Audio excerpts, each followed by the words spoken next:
पंहिंजी ॿोलीअ में मियां जॾहिं चवंदे माउ तोखे अहिड़ो साओ ॾींदी ॿी ॿोली किथे। मादिरी ॿोलियुनि जे आलमी ॾिहाड़े जी मुनासिबत सां सिंधी अदबी संगत ज़िले जामशोरे ऐं सिंधी अदबी संगत सिंधी यूनिवर्सिटी शागिर्द शाख जे तावन जे तरफ़ां सिंधी ॿोलीअ जी अहमियत ऐं अफ़ादियत जे सिरे हेठि अॼोकी ही पुरवक़रार तक़रीब मुनक़िद थी आहे। ऐं तव्हां सभिनी खे शामिलु थियण ते भलीकार चाहियां थो, तव्हांजो थोराइतो पिणु आहियां। बाक़ाइदा शुरूआत कंदासीं प्रोग्राम जी। अॼोके हिन प्रोग्राम जी सदारत करण जे लाइ आउं गुज़ारिश कंदुसि सिंधी अदबी संगत जे मरकज़ी सेक्रेटरी जनरल इंतिहाई मोहतरम जनाब अहमद सोलंकी साहब खे त पाण अचनि ऐं मसइले ते सदारत ते विहनि। साईं अहमद सोलंकी साहब। ऐं उनखां पोइ असांजे हिन प्रोग्राम जा महिमान ख़ासि साईं यूसुफ सिंधी साहिबु अॻूणो सेक्रेटरी जनरल सिंधी अदबी संगत सिंध। ऐं असांजे हिनखे गुज़ारिश कंदुसि त पाण स्टेज ते अचनि। ऐं उनखां पोइ गुज़ारिश कंदुसि असांजे इंतिहाई मोहतरम साईं अल्ताफ़ मलकाणी साहिब खे त पाण अचनि ऐं महिमाननि सां गॾु स्टेज ते अची वियनि। साईं ज़ाहिद राजपत साहिब खे गुज़ारिश कंदुसि त पाण अचनि स्टेज ते वियनि। ऐं उनखां पोइ असांजो दोस्त ऐं सिंधी अदबी संगत शागिर्द शाख जो जॉइंट सेक्रेटरी मीर एतज़ाज़ बि अॼु असांजे मुक़र्रीन में आया। ऐं खेनि गुज़ारिश कंदुसि त स्टेज ते अची विहे।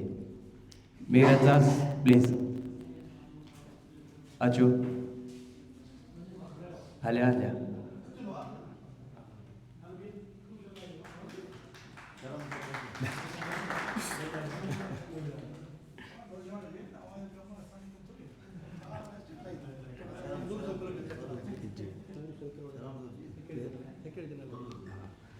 उनखां पोइ अजरक जा तोहफ़ा महिमाननि जे लाइ आहिनि साईं महबूब सिंधी जे तरफ़ां। ऐं गुज़ारिश कंदुसि साईं नूर हसन कलवड़ साहिब खे त उहे अचनि ऐं अॼोके असांजे महिमान असांजे हिन महफ़िल जे सदर साईं अहमद सोलंकी साहिब खे अजरक जो तोहफ़ो पेश कनि।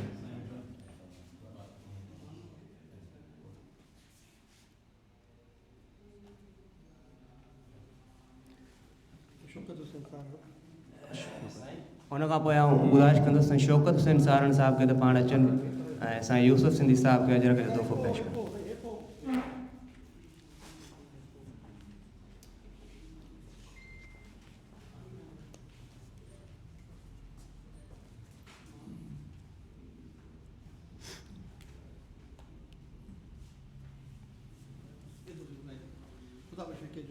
साईं ख़ुदाबख्श विकेज साहिब खे गुज़ारिश कंदुसि त अचनि ऐं साईं अल्ताफ़ मलकाणी साहिब खे अजरक जो तोहफ़ो पेश कनि।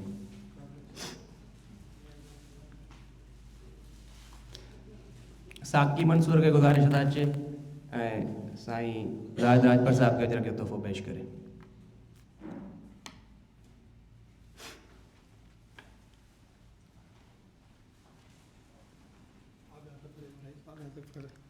आगा ज़फ़र साईं जिन खे गुज़ारिश थी करे त पाण अचनि ऐं असांजे महिमाननि खे अजरक जो तोहफ़ो पेश कनि। मीर एतज़ाज़ खे साईं आगा साहिब अजरक जो तोहफ़ो पेश कंदा।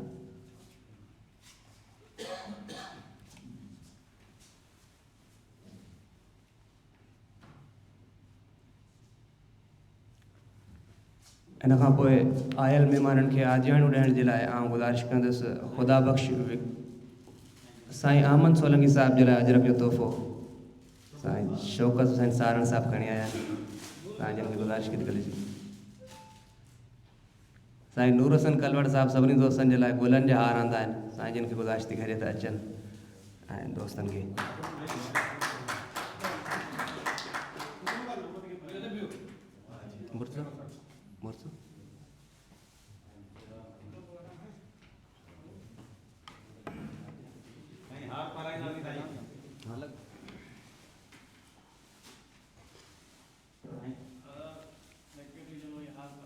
जी।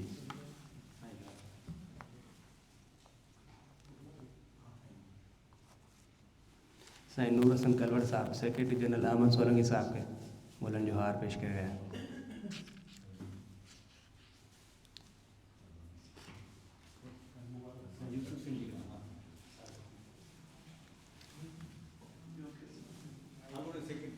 अॻूणे सेक्रेटरी जनरल साईं यूसुफ सिंधी साहब खे हार जो तोहफ़ो।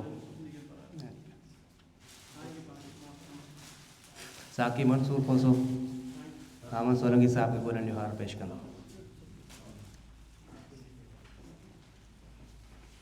साईं यूसुफ सिंधी साहब खे नूर हसन कलवर साहब गुलनि जो हार पेश कंदो।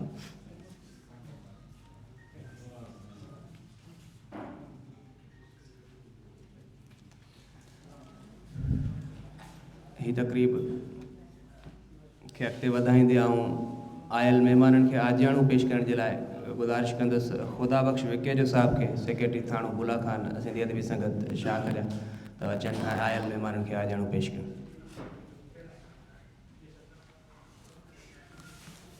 महिरबानी साथी। जेका ॿोली थञ सां जेका ॿोली थञ सां तुंहिंजे पेट पई सा तो कीअं कई अॼुकल्ह ओपिरी। आजाणा त उन्हनि खे ॾिबा आहिनि जेके ॿाहिरां हली था पाण सभु धरतीअ ते मौजूदु आहियूं ऐं हिन धरतीअ ते सभई पाण हिक ॿिए खे आजाणो ॾेई सघूं था। ऐं सिंधी अदबी संगत शाख सिंधी यूनिवर्सिटी ऐं ज़िले जामशोरे तरफ़ां मचायल सिंधी ॿोलियुनि जो ॾियारे ते आयल सभिनी दोस्तनि खे भलीकार चऊं था। इन सां गॾोगॾु आऊं मुख़्तसर इहो बि चवणु चाहियां थो त दुनिया में कुल 7,119 पर किन मौक़नि जो ख़्यालु आहे 7,168 ॿोलियूं ॻाल्हायूं वञनि थियूं। इन्हनि ॿोलियुनि में असांजी सिंधी ॿोलीअ जो 26 नंबर आहे। त ॾिसूं था त इन्हनि 26 नंबर ते उहे सभु उहे ॿोलियूं जिन वञा 3,000 ॿोलियूं लिखत ऐं पढ़ण में हूंदियूं ई न आहिनि, जिन जी लिपि कोन्हे। ऐं कुझु ॿोलियूं अहिड़ियूं आहिनि जेके अध खां वधीक ॿोलियूं जेके लिपि वारियूं आहिनि, जेके शाहूकार आहिनि, जिन ॿोलियुनि जा तहज़ीब सां जिन ॿोलियुनि जो हिसो आहे, जिन ॿोलियुनि जो सकाफ़त सां हिसो आहे, उहे उन्हनि ॿोलियुनि में असांजी ॿोलियुनि जो शुमार आहे। उहा असांजी 26 ॿोली आहे। असांजी ॿोली एॾी क़दीम आहे जो 270 हिजरीअ में क़ुरान शरीफ़ जो जॾहिं तर्जुमो कयो वियो तॾहिं बि सिंधी ॿोली ॻाल्हाई लिखी ऐं पढ़ी वेंदी हुई। बहरहाल मुक़ररनि ॻाल्हाईंदा ऐं सभिनी दोस्तनि खे हिते अचण ते दिलि जी गहराइनि सां भलीकार चवां थो ऐं सभिनी जी महिरबानी। Thank U. महिरबानी ख़ुदा बख़्श साहब। ऐं हाणे आऊं शाह लतीफ़ जी वाही पेश करण जे लाइ गुज़ारिश कंदुसि साईं शौकत हुसैन सारण साहब खे त साईं अचनि ऐं वाही पेश कनि तव्हांजे हथों।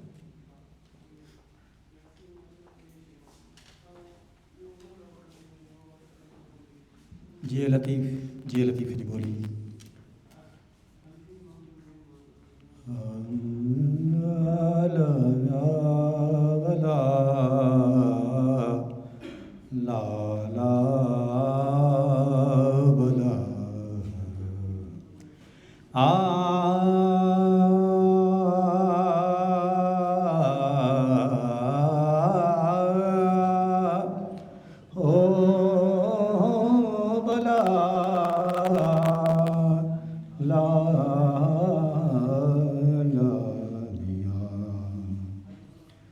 खणी नेण खुमार मां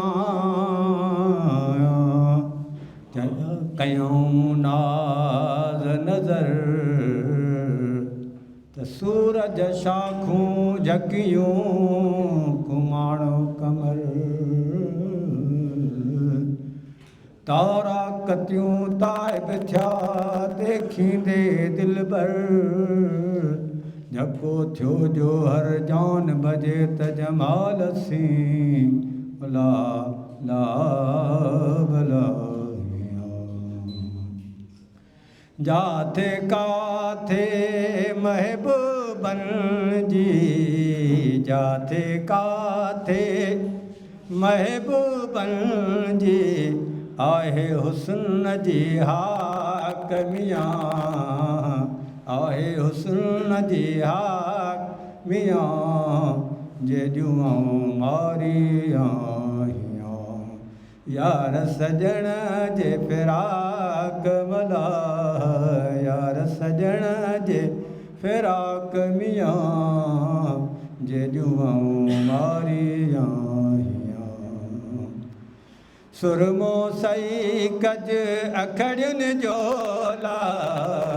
सुरमो सही कज अखड़ियुनि जो मियां ख़ासि पहिरियां जी खाक मियां ख़ासि पहिरियां जी खाक मियां जे जुआऊं मारियां यार सजण जे फिराक अब्दुल लतीफ़ चए फिरी असांजो अब्दुल लतीफ़ चए फिरी असांजो हमेशा हुस्नाक मियां हमेशा हुस्नाक भला जे जुआऊं मारियां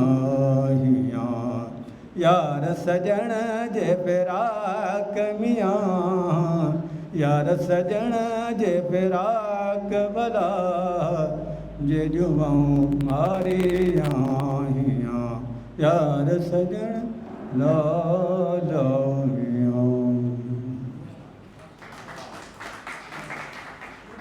हाणे आउं गुज़ारिश कंदुसि साईं नूर हसन कलवड़ साहिबु कलोड़ो साहिब खे त साईं जन अचनि ऐं पंहिंजनि ख़्यालनि जो इज़हार कनि।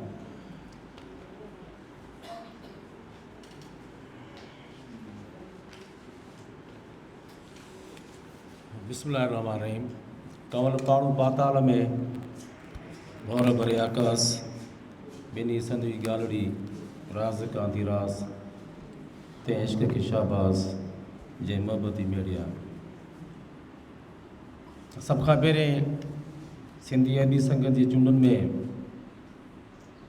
आयल असांजे मानवारो उहिदेदारनि खे मुबारकूं, ख़ासि तौर ते साईं अहमद सोलंकी साहिबु, साईं महबूब साहिबु, यूसुफ साहिबु, साईं रोज़ैन ते नालो विसरी विया खां साईं जी जेके बि दोस्त आया आहिनि सभिनी खे लख लख मुबारकूं।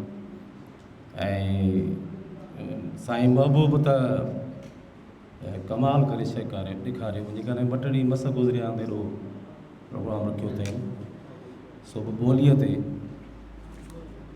राति तक़रीबन 11 बजे दारी मूंखे फ़ोन कई सुबुह जो तव्हांखे अचिणो आहे मकालो पढ़णो आहे। मूं त खेसि चयो त ॿ टे लफ़्ज़ ॻाल्हायूं ॿियनि दर्सनि खे मौक़ो मिलियो पोइ हलंदे घुमंदे कुझु घर लिखियुमि कुझु वरी हिते लिखियुमि। 2 अखर जेके लिखिया आहिनि से तव्हांजे आॾो आहिनि। अलाह ईअं न थिए जो किताबनि में पढ़िजे त हुई सिंध का ऐं सिंधियुनि जी ॿोली। नारायण श्याम अॼु खां 80 साल अॻु में रड़ कई हुई, अॼु संदसि रड़ पढ़ाॾो बणिजी वई आहे। ॿोलियूं सभु मानाइतियूं आहिनि पर माउ ॿोली जो मट न आहे। मूंखे मुंहिंजी छठी यादि न आहे, ॿंधण में हुयुसि पर जॾहिं अङण ते पेर खोड़े हलणु लॻो हुउसि तॾहिं मुंहिंजी अमड़ मुंहिंजा लाॾा कोड शुरू कया हुया। पेरनि में गिंगरू ॿधा हुआईं, हलण ते अमा विलहार थींदी हुई, भाकुर में खणी मिठियूं ॾींदी हुई, गिटा चुमंदी हुई, निड़ चुमंदी हुई, हथ चुमंदी हुई ऐं मथे ते शफ़क़त ऐं बाज जा हथ फेरींदी हुई। मुंहिंजे खिलण हलण ऐं कुॾण ते सभु घर भाती ख़ुशि थींदा हुया ऐं रोअण ते सभु परेशान थींदा हुया।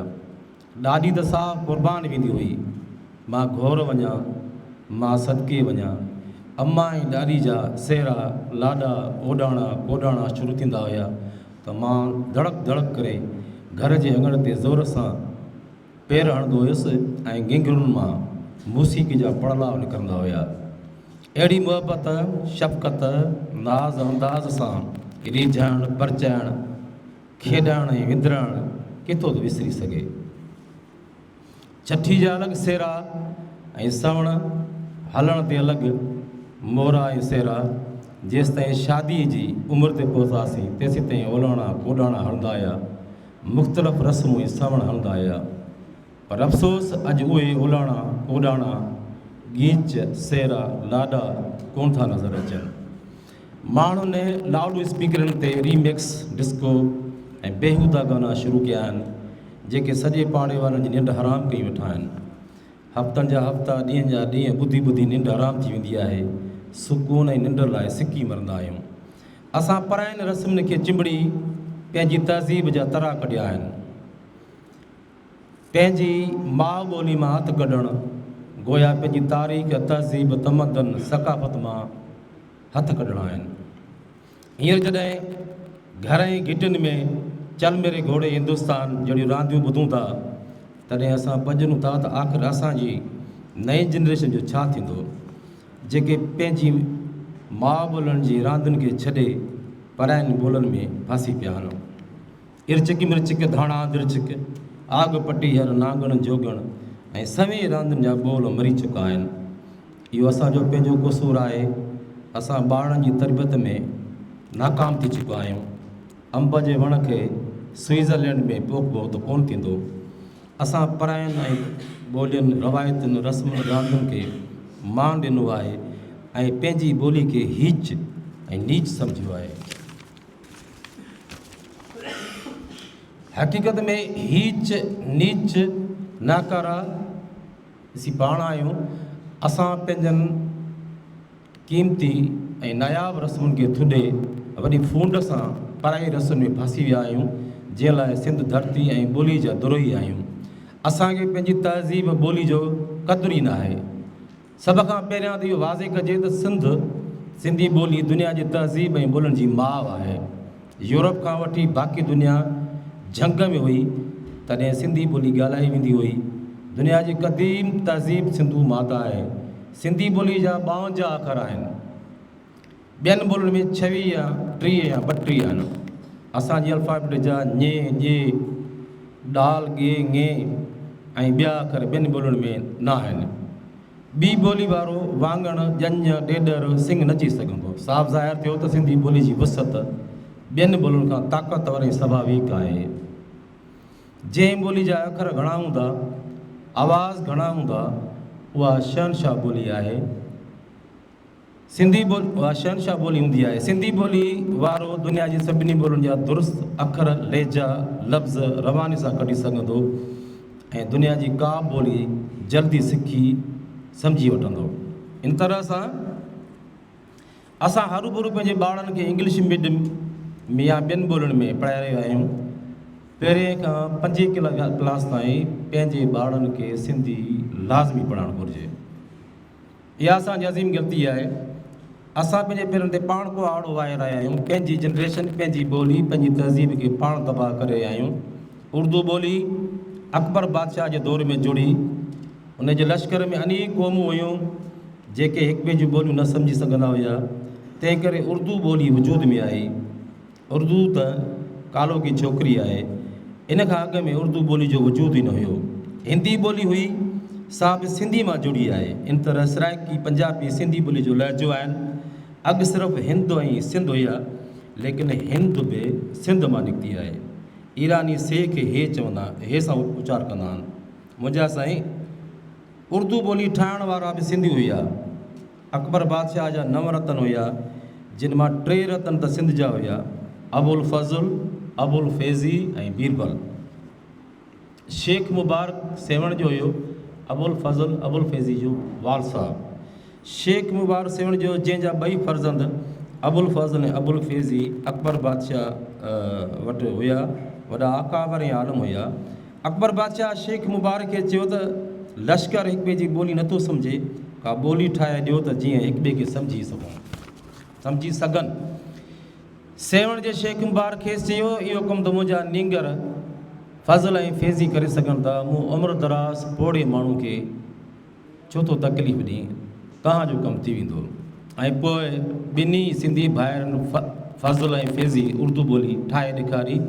उर्दू जी माना आहे लश्करी ज़बान। असांजे बुज़ुर्गनि जी ठहियल ॿोली असां ते मड़ी पई वञे, यानी माउ ॿोली तां हथु खणो। दुनिया असांजी तहज़ीब, तमदन, ॿोली ऐं सकाफ़त ते फ़ख़ुरु थी करे ऐं असीं अंग्रेज़ी ॿोलीअ ते फ़ख़ुरु था करियूं। अंग्रेज़ी ॿोली, उर्दू ॿोली ज़रूरु पढ़णु घुरिजे। अंग्रेज़ी ॿोली इल्म सां भरी पई आहे। साइंस, आर्ट, अदब, टेक्नोलॉजी वारो घणो इल्मु अंग्रेज़ी में आहे, पर असांखे पंहिंजी अंबड़ ॿोली न विसारणु घुरिजे। हीअ ॿोली दुनिया जी ॿोलियुनि जी माउ आहे। ख़ुदा पंहिंजी माउ ॿोलीअ जो क़दुरु करियो।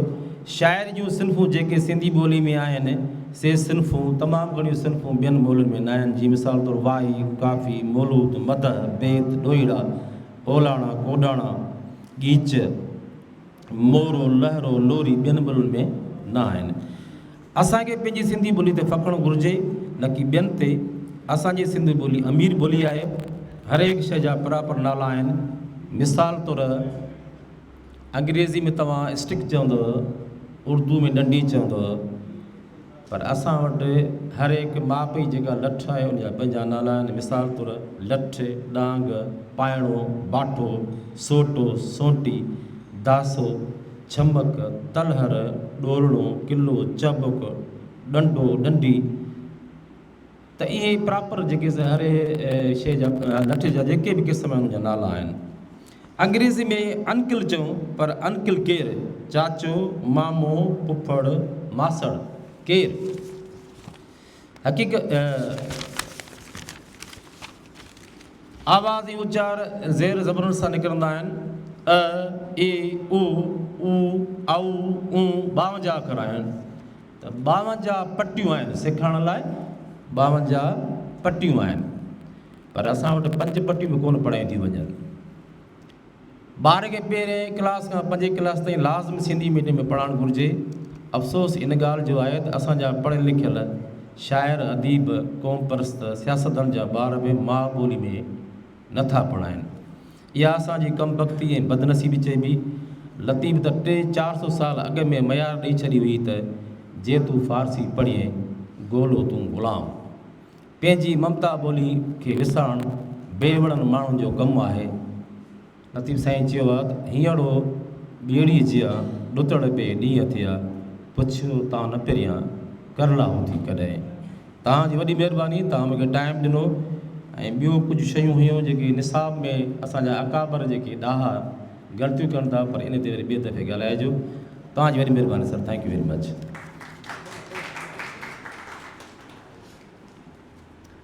साईं नूर हसन करोड़ साहब पंहिंजे ख़्यालनि जो इज़हार कयो।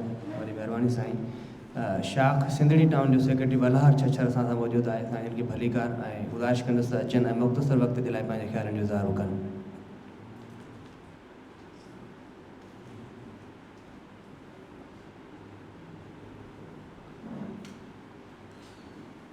महिरबानी। ही सेनन ॾींदे ई चैन उथी ॾिस कोई आयो आहे प्यारा, शायदि साॻियो रुमतो आहे गुजीअ वञायो आहे प्यारा। के ॻाढ़े गल ते बाख फुटी, के ॻाढ़े गल ते बाक फुटी, के कारी चग ते राति फुटी। ईअं वक़्तु कटियो, ईअं उमिरि कटी, सभु सांग सजायो आहे प्यारा।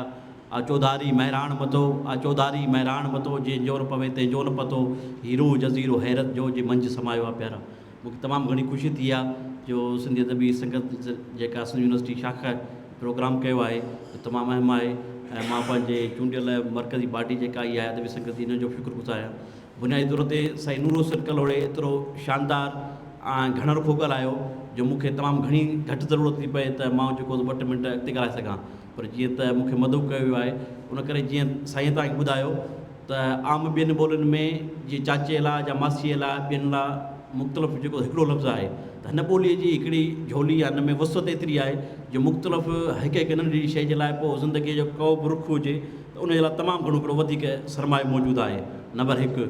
ॿी ॻाल्हि त जीअं मूसा कुर्द चयो त जेकॾहिं मुंहिंजी ॿोलीअ जो नाव खणणु या मुंहिंजी ॿोली ॻाल्हाइण सां तुंहिंजे रियासत जा बुनियाद लुॾनि था, त पोइ उन ॻाल्हि में को शक न आहे त तुंहिंजी रियासत जेका आहे उहा जेको आहे उहा जबर जे बुनियादनि ते मुंहिंजी सरज़मीन ते क़ाइमु कयल आहे।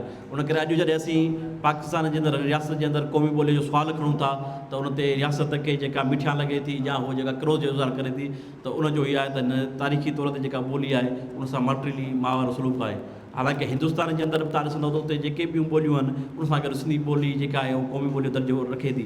पर हिते जेके सिंधी माण्हू 5 करोड़ जेके आहिनि मौजूदु आहिनि जिन हिन ख़ुदि हिन रियासत जी जंहिं बि शिकिल में आहे उनजी जेका करारत पेश कई, त उन बावजूदि हिन ॿोलीअ खे जेको आहे उहो ओड़ो उन जोॻो मान न आहे। त इहा तमामु हिकिड़ी सियासी तौर ते शर्म जी ॻाल्हि आहे हिकिड़े जदीद दौर में जेका हिकिड़ा ॿोली जेका हज़ारे सालनि जो तसलसल रखे थी, जंहिंजूं खोड़ सारियूं वक़्त जे लहरुनि में जेको आहे उन जूं लपियूं मटियूं लहिजा फिरिया, पर पोइ बि पंहिंजो वजूद जेको आहे सिंधी माण्हुनि सां जेको आहे सलामत रखियो आहे। हिन ॿोलीअ जी फ़िक्री वसत आहे, हिन में एतिरी पखेड़ आहे जो समाज जे हर क़िस्म जी इजाद हुजे, साइंसी इनकलाब हुजनि, मुआशी इस्लाह हुजनि या जदीद जेके बि शयूं हींअर अॼु अचनि थियूं त उन्हनि जा नवां नवां लफ़्ज़ असीं थोरे घणी फेर सां जेके बि घाड़े जे ग्रामर जा माहिर आहिनि उहे जोड़े सघनि था। अहिड़ी तरीक़े सां न सिर्फ़ु रुॻो सिंधी ॿोलीअ जे लाइ पर ख़ुदि साइंसी इस्लाह जेके अचनि था ऐं उहो कमाल करे ॾेखारियो पियो आहे।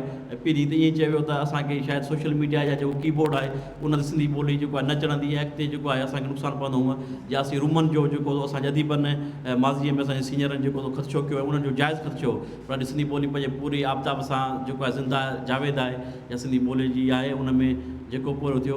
त बुनियादी तौर ते हाणे जेको सुवालु आहे बुनियादी तौर ते त मां हिकिड़ी ॻाल्हि चवां त जेसि ताईं बि जीअं बि दुनिया जे अंदरि ॿोलीअ जो वसत कुवत या उन जी पखेड़ मुस्तक़िल उहा थी जो क़ौमी मार्केट हुजे, छाकाणि त क़ौमी मार्केट या उन मंडी जे अंदरि जेका बि दुनिया जी इजाद थिए थी, जेको बि सरमायो गॾु थिए थो उन सां लहजो जुड़े थो ऐं हिकिड़ी समूरनि इलाइक़नि जा माण्हू उते अचनि था, उते जेका बि ख़रीद फ़रोख़्त थिए थी इजाद थिए थी।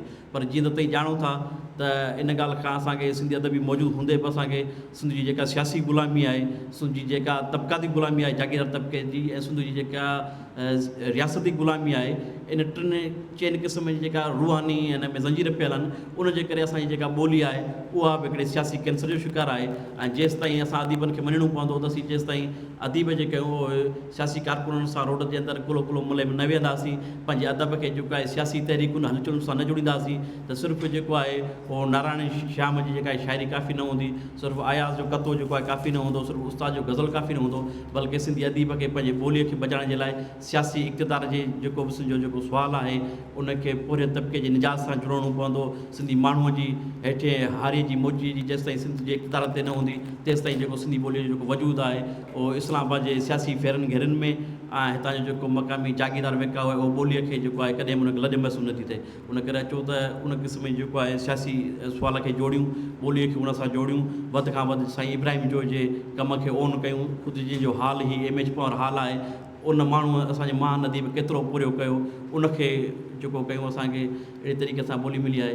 त हीअ बुनियादी तौर ते जेको सुवालु आहे त अॼु असीं ॿोली जेका आहे उहा आहे, पर उन में शहरकारी जेका आहे ग्लोबलाइज़ेशन जेको सुवालु आहे, हर 8 मिंटनि जे अंदरि जेका आहे उहा ॿोली ख़तमु थिए थी। उन खां ताईं ख़बर दोस्त आहियो, उन करे अहिड़े जेको पंहिंजो बैन अल-अक़वामी तौर यलकारियत आहे उहा मुख़्तलिफ़ लोड़े थी, पर उन बावजूदि में असीं सलामत आहियूं, थोरी सियासी ग़ुलामी मौजूदु आहे असांजी, पर इहा हिकिड़ो ॿोली जो बाक़ार आहे। उन करे अचो त असीं जेको आहे नौजवान सियासी अंदाज़ में जुड़ूं, उनखे सगारो कयूं, पंहिंजी ॿोलीअ ते फ़ख़्रु कयूं। ऐं न सिर्फ़ु इहा पर हिकिड़ो आख़िरी मां इहा ॻाल्हि कंदुसि त असांजे दोस्त असीं जाइज़ फ़ख़्रु कंदा आहियूं जीअं मोहन दड़े ते या ॿोलीअ ते त असांजी वुसत आहे, हीअ ताक़त बि रखे थी, पर उन सां गॾु हिकिड़ो ॿियो लाड़ो ईंदो आहे त दुनिया जा समूरा जेके आहिनि लफ़्ज़ या जेका बि शइ आहे असरात उहा सिर्फ़ु सिंधी ॿोली आहे, कदीमी बि हीअ आहे, या सिर्फ़ु हीअ मोहन दड़ो आहे, या दुनिया में ॿियूं जेके बि ॿोलियूं आहिनि या तहज़ीबूं आहिनि उन वटि कंहिं बि अहिड़ी क़िस्म जी शानदार न हूंदी। त इहो जेको नरगिसियत वारो रवियो आहे या सिर्फ़ु पाण पढ़ाई वारो रवियो आहे, त इहा बि हिकिड़ी ॿीनता आहे। उन करे असांखे न सिर्फ़ु ॿोलीअ जे मामले में असांजे कमतरीअ जो जेको आहे शिकार थियणो आहे, पर साॻे वक़्तु असांखे पंहिंजे ज़हन ज़मीर खे विचतरी राय रखंदे असांखे इहो बि चवणो आहे त दुनिया में ॿियूं बि खोड़ सारियूं ॿोलियूं आहिनि ऐं उन्हनि मां बि जेकॾहिं असांजा लफ़्ज़ अंग्रेज़ीअ जा जेकॾहिं सिंधीअ में अचनि था या चाइनी ॿोलीअ जा सिंधीअ में अचनि था ऐं हमथाईंदा ऐं थोरे घणे फ़र्क़ु सां सिंधी माण्हू उनखे क़बूल थो करे उचार कयूं था, त इहा इन में का एसाज़ी कमतरी जी जेको आहे कान्हे, या असांजा अदीब जेके आहिनि तमामु घणो उनखे शाक़ तौरु वठंदा आहिनि। अहिड़ी तरीक़े सां सॼी दुनिया जे अंदरि ॿोलियूं जा फ़र्द जेके आहिनि हिकु ॿिए में मिलनि जुलनि था, ॿोलियूं हिकु ॿिए मदद वठनि थियूं, ऐं अहिड़ी तरीक़े सां जीअं ज़िंदा जिस्म हूंदो आहे तीअं ॿोलियुनि जी इर्तिका थी आहे। इंसानी समाज जेको अॼु जानवरनि खां मुख़्तलिफ़ थियो आहे, त उन में जेको ॿिया खोड़ सारा फ़र्क़ु आहिनि, पैदावारी औज़ारनि जो उन में किरदारु आहे, तव्हां जदिलाती मादल पढ़ी तव्हांखे ख़बर हूंदी, पर ॿोलीअ जो जॾहिं समाज में मौजूदु पियो आहे त इंसानु जेको आहे हज़ारे किलोमीटर वारा माण्हू नस्ल थिया आहिनि, तहज़ीब थिया आहिनि, त उन्हनि समूरनि में जदीद क़ौमी रियासतुनि जे अंदरि जदीद मुल्कनि जी पैदावार हुजे या कबीलनि जे कुटुंबनि जो जुड़णु, इन बुनियादी जेको आहे जेको उहा ॿोली आहे। असीं सिंधी माण्हू जेको अॼु ॻाल्हायूं था, अॼु असांजे मौजूदगीअ में शेखाया जी शाइरी आहे, उस्ताद बुख़ारी फ़िक्र आहे ऐं शालतीब जा सुर आहिनि, त उन में समूरनि खे जेको आहे हिननि जो इनफ़रादी तौर बि शाइरनि जो किरदारु हो, पर जेका सिंधी ॿोली आहे, जेका माउ जी ॿोली जंहिंमें ख़्वाब लहूं था, त उनखे बि जेको आहे भिटाई करण वारी सिंधी ॿोली आहे। शेख हयाज़ खे जनमु ॾियण वारे उनजो पंहिंजो इनफ़रादी सलाहियतूं आहिनि, पर सिंधी ॿोलीअ जी जेका आहे अहमियत उन खां इनकार न आहे। उन करे मूंखे ख़ुशी थी त असांजे जेको आहे अदीबनि पंहिंजी ॿोलीअ खे यादि कयो आहे। तव्हांजी महिरबानी। वॾी महिरबानी वलार चचर साहब। ऐं हाणे आउं गुज़ारिश कंदुसि सिंधी अदबी संगत ज़िले जामशोर जे राब्ता सेक्रेटरी महबूब सिंधी साहब खे त हू अचनि ऐं पंहिंजनि ख़्यालनि जो इज़हार कनि।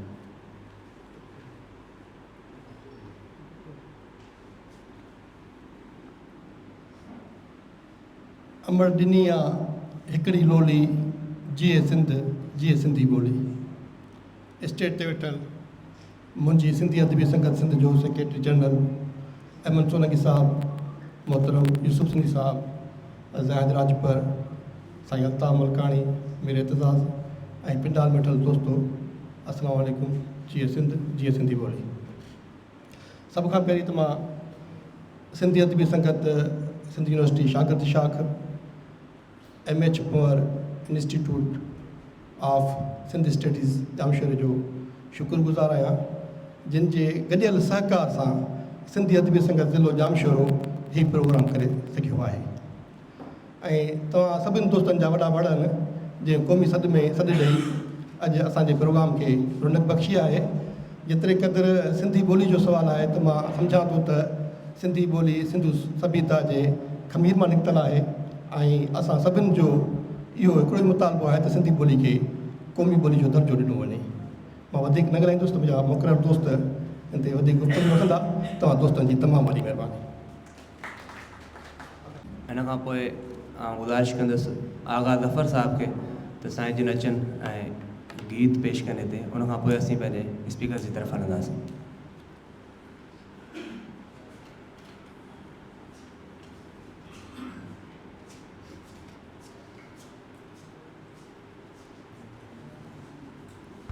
तव्हांजी महिरबानी आहे, मूंखे गीत लाइ सॼो,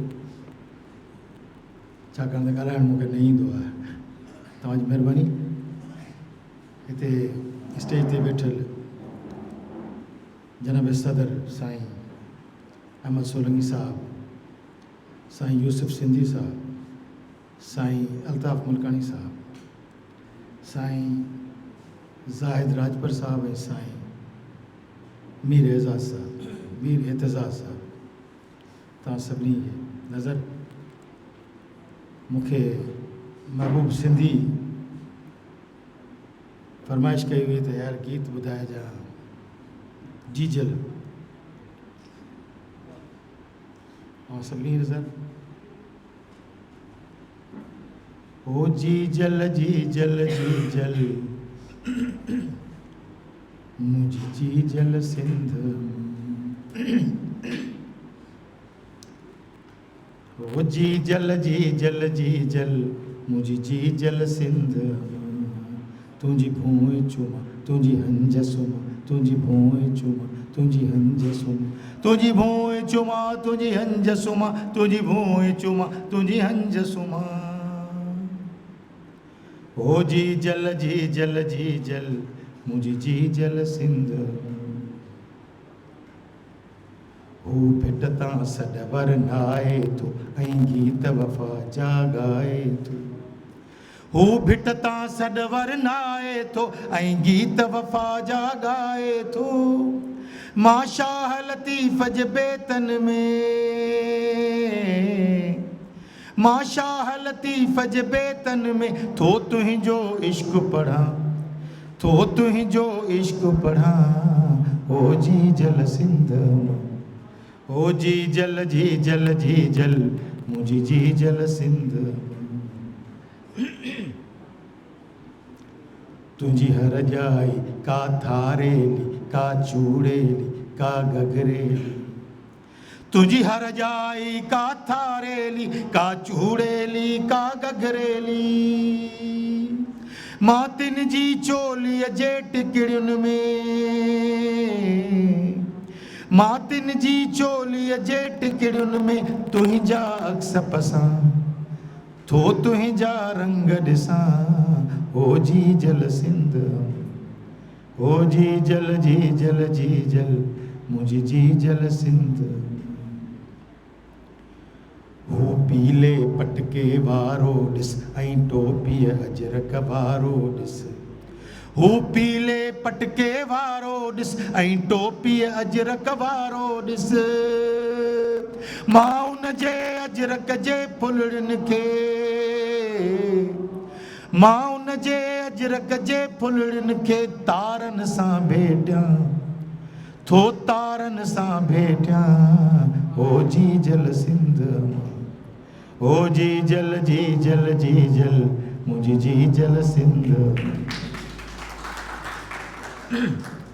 तुंहिंजी इंड लठ रंग सभीता में ऐं ज़फ़र जी बि कविता में, तुंहिंजी इंड लठ रंग सभीता में ऐं ज़फ़र जी बि कविता में, आ सुरकी सिंधुअ जी, आ सुरकी सिंधुअ जी, ॼण तुंहिंजी थञ चुमां, ॼण तुंहिंजी थञ पियां, हो जी जल सिंध मां, हो जी जल मुंहिंजी जी जल सिंध मां। तुंहिंजी भूमि चुमां, तुंहिंजी हंज सुमां, तुंहिंजी भूमि चुमां, तुंहिंजी हंज सुमां, तुंहिंजी भूमि चुमां, तुंहिंजी हंज सुमां, तुंहिंजी भूमि चुमां, तुंहिंजी हंज सुमां, हो जी जल महिरबानी साईं।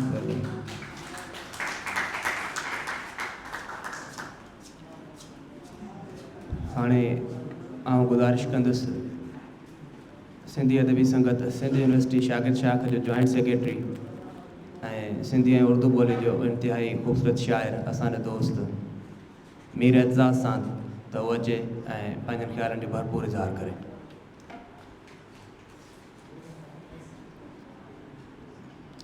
हू हालार जा पट, हू म्याणी हू टलटी, हू हालार जा पट, हू म्याणी हू टलटी, असां जूं निशानियूं सॼे गुलसिता में। स्टेज ते वेठल साईं अहमद सोलंकी ऐं असांजा ॿिया साईं यूसुफ सिंधी तू ऐं ॿिया जेतिरा दोस्त असां वटि आया आहिनि उन्हनि सभिनी खे भलीकार।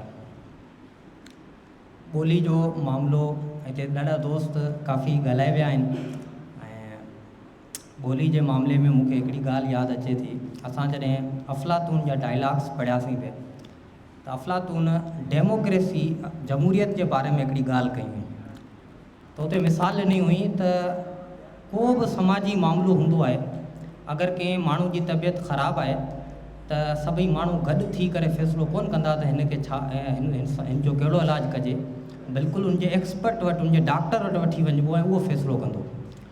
भले पूरो शहर उन डॉक्टर जी गवाही जे ख़िलाफ़ु हुजे पर ॻाल्हि डॉक्टर जी मञिबी आहे, छो त जेको मसइलो हूंदो आहे उनजे एक्सपर्ट खां ई उनजो पुछो वेंदो आहे। ऐं असांजी बदकिस्मती इहा रही आहे, इंसानी पूरी तारीख़ जी इहा बदकिस्मती रही आहे त हमेशह ग़लति फ़ैसिला ग़लति माण्हुनि खां कराया विया आहिनि जॾहिं त उनजा एक्सपर्ट मौजूदु हूंदा आहिनि। आउं इहो सम्झां थो ऐं अॼुकल्ह जो नक़ाद बि इहो सम्झे थो,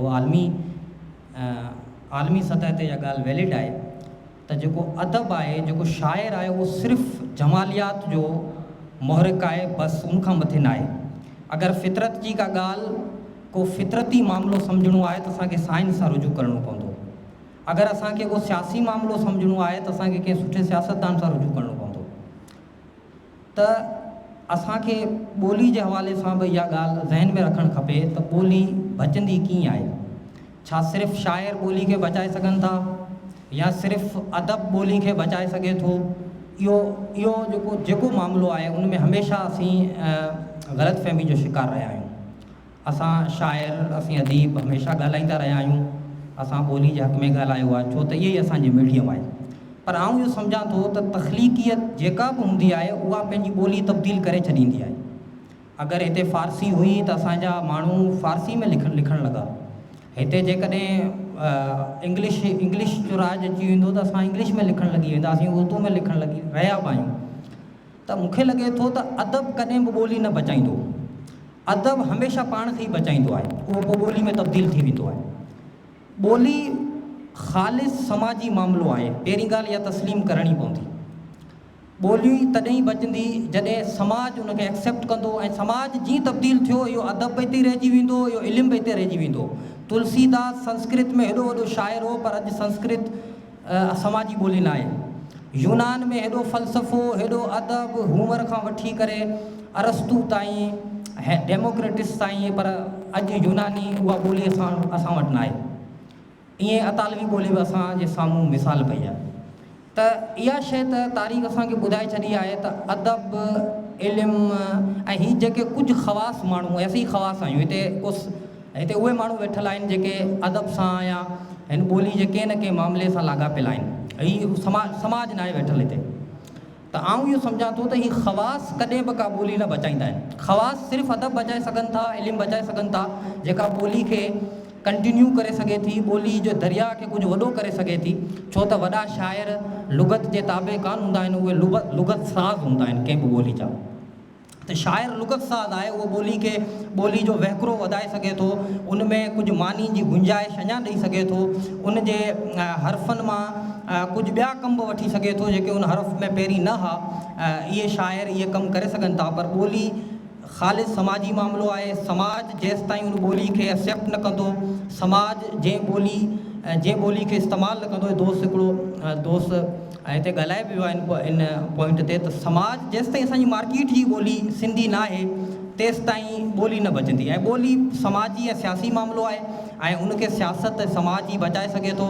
अदब सिर्फ़ु उन ॿोली खे वधीक वैलिड करे सघे थो, उन ॿोली मां वधीक कमु वठाए सघे थो, वधीक कराइतो करे सघे थो। बाक़ी समाज उन ॿोली खे बचाए सघे थो। ऐं उन करे आउं हमेशह दोस्तनि सां बि इहा ॻाल्हि कंदो आहियां त इहा साॻी ॻाल्हि अफ़लातून जे डायलॉग्स वारी, त असांखे हमेशह एक्सपर्ट माण्हुनि खां जेके कंहिं शइ जा एक्सपर्ट आहिनि, अगरि काठ जो कमु आहे त वाढे खे ॾिनो वञे ऐं लोह जो कमु आहे त लोहार खे ॾिनो वञे। त ॿोली जो जेको मामिलो आहे उहो सियासी ऐं समाजी मामिलो आहे ऐं उहो समाज उनखे कीअं एक्सेप्ट करे थो। छो त जीअं नस्लूं वधनि थियूं, हीअ जेका असां ॻाल्हि करियूं था, हींअर दोस्त हींअर असांजा सीनियर जेके ॻाल्हियूं करे वेंदा आहिनि, असांजी पूरी इतिहास जी ॻाल्हि कंदा आहिनि, तारीख़ जी ॻाल्हि कंदा आहिनि। टू बी ऑनेस्ट इहो को एॾो वॾो मामिलो ई कोन्हे। इहा हिकिड़ी इंसान जी जिबलत आहे त उहो पंहिंजी तारीख़ ते फ़ख़ुरु कंदो आहे, पंहिंजी ॿोली ते फ़ख़ुरु कंदो आहे। पर अगरि असांजी नस्लूं अॻिते वञी उर्दू ऐं इंग्लिश ॻाल्हाईंदियूं त हुननि खे इहा शइ महसूसु कोन्ह थींदी। इहा शइ असांखे महसूसु थिए थी त असांजी एॾी वॾी तारीख़ आहे, असांजे एॾो वॾो असां हज़ारनि सालनि जो तसलसल आहियूं, पर अॻिलियूं नसल इहे शयूं महसूसु न कंदो। शायदि जेके ॿोलियूं ख़तमु थी वियूं उन्हनि जा माण्हू बि ईअं ई प्रोग्राम कराईंदा हुजनि ऐं उहे बि पंहिंजी तारीख़ ते ईअं ई ॻाल्हाईंदा हुजनि जी पाण खे फ़ख़ुरु आहे, पर उहे ॿोलियूं शायदि मरी वियूं। छो त जेसि ताईं अॻी नसल ताईं उहा ॿोली काराइती साबित न थींदी, अॼु असांजो को बि ॿारु आहे उहो इंग्लिश खे वधीक तरजीह ॾिए थो, छो त हुनजी ज़रूरत आहे ऐं उहा ग़लति बि न आहे इन मामले में। त इन जो मतिलबु त असांजी जेका सिंधी ॿोली आहे उहा हुनजे कम जी तमामु घटि आहे। त इहो जेको काराइती न आहे, इन ते असांखे सोचण जी ज़रूरत आहे। ऐं जॾहिं कंहिं ॿोली में का बि तख़लीक़ ईंदी आहे, का बि क्रिएटिविटी ईंदी आहे ऐं का बि टेक्नोलॉजी ईंदी आहे, त उहो पंहिंजा इस्तलाह पाण खणी ईंदी आहे। को बि समाजी इस्लाह ईंदी आहे, को बि फ़लसफ़ो ईंदो आहे, त उहो पंहिंजा इस्तलाह खणी ईंदी आहे। ऐं आउं सम्झां थो ॿोली जी बका इस्तलाहनि में आहे। असांखे पंहिंजा इस्तलाह दुरुस्त करणु खपनि।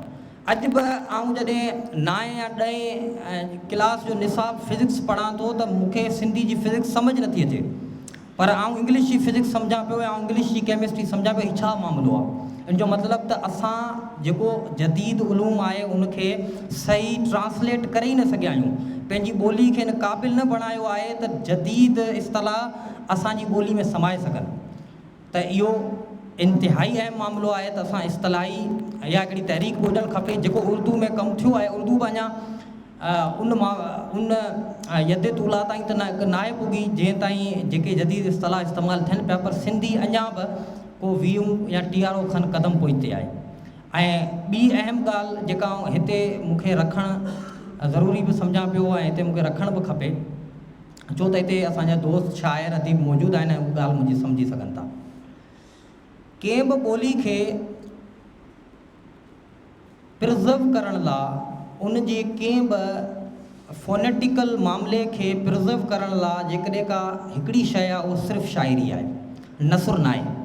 नसुर तव्हांखे तलफ़ुज़ नथो ॿुधाए सघे, पर शाइरी तव्हांखे तलफ़ुज़ ॿुधाईंदी।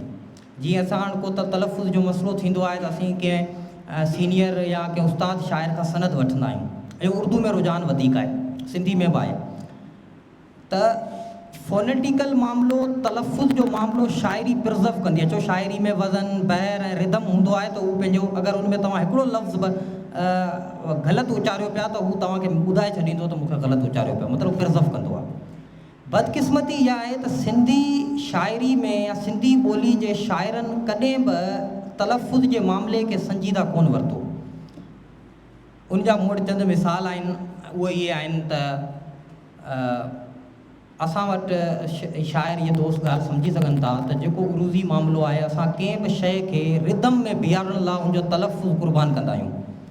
मिसाल जी तौरु जिस्म खे जिस्म करे छॾणु, या ही जिस्म आहे या जिस्म आहे का ख़बर कोन्हे, ही चुमियो आहे या चुमियो आहे। असां अगरि किथे किथे कंहिं अहिड़े रिदम में लिखूं पिया त उते चुमियो खे चुमियो करे छॾींदासीं। असीं हिकिड़ी नज़म में जिस्म ऐं जिस्म ॿ, जिस्म हिकु ॿ बि आहे त ॿ हिकु ॿ आहे असां वटि। इहे शाइर दोस्त सम्झी सघनि था हिन ॻाल्हि खे। त हीअ जेके तलफ़ुज़ फिक्स न आहिनि असां वटि, जीअं उर्दू में फिक्स आहे।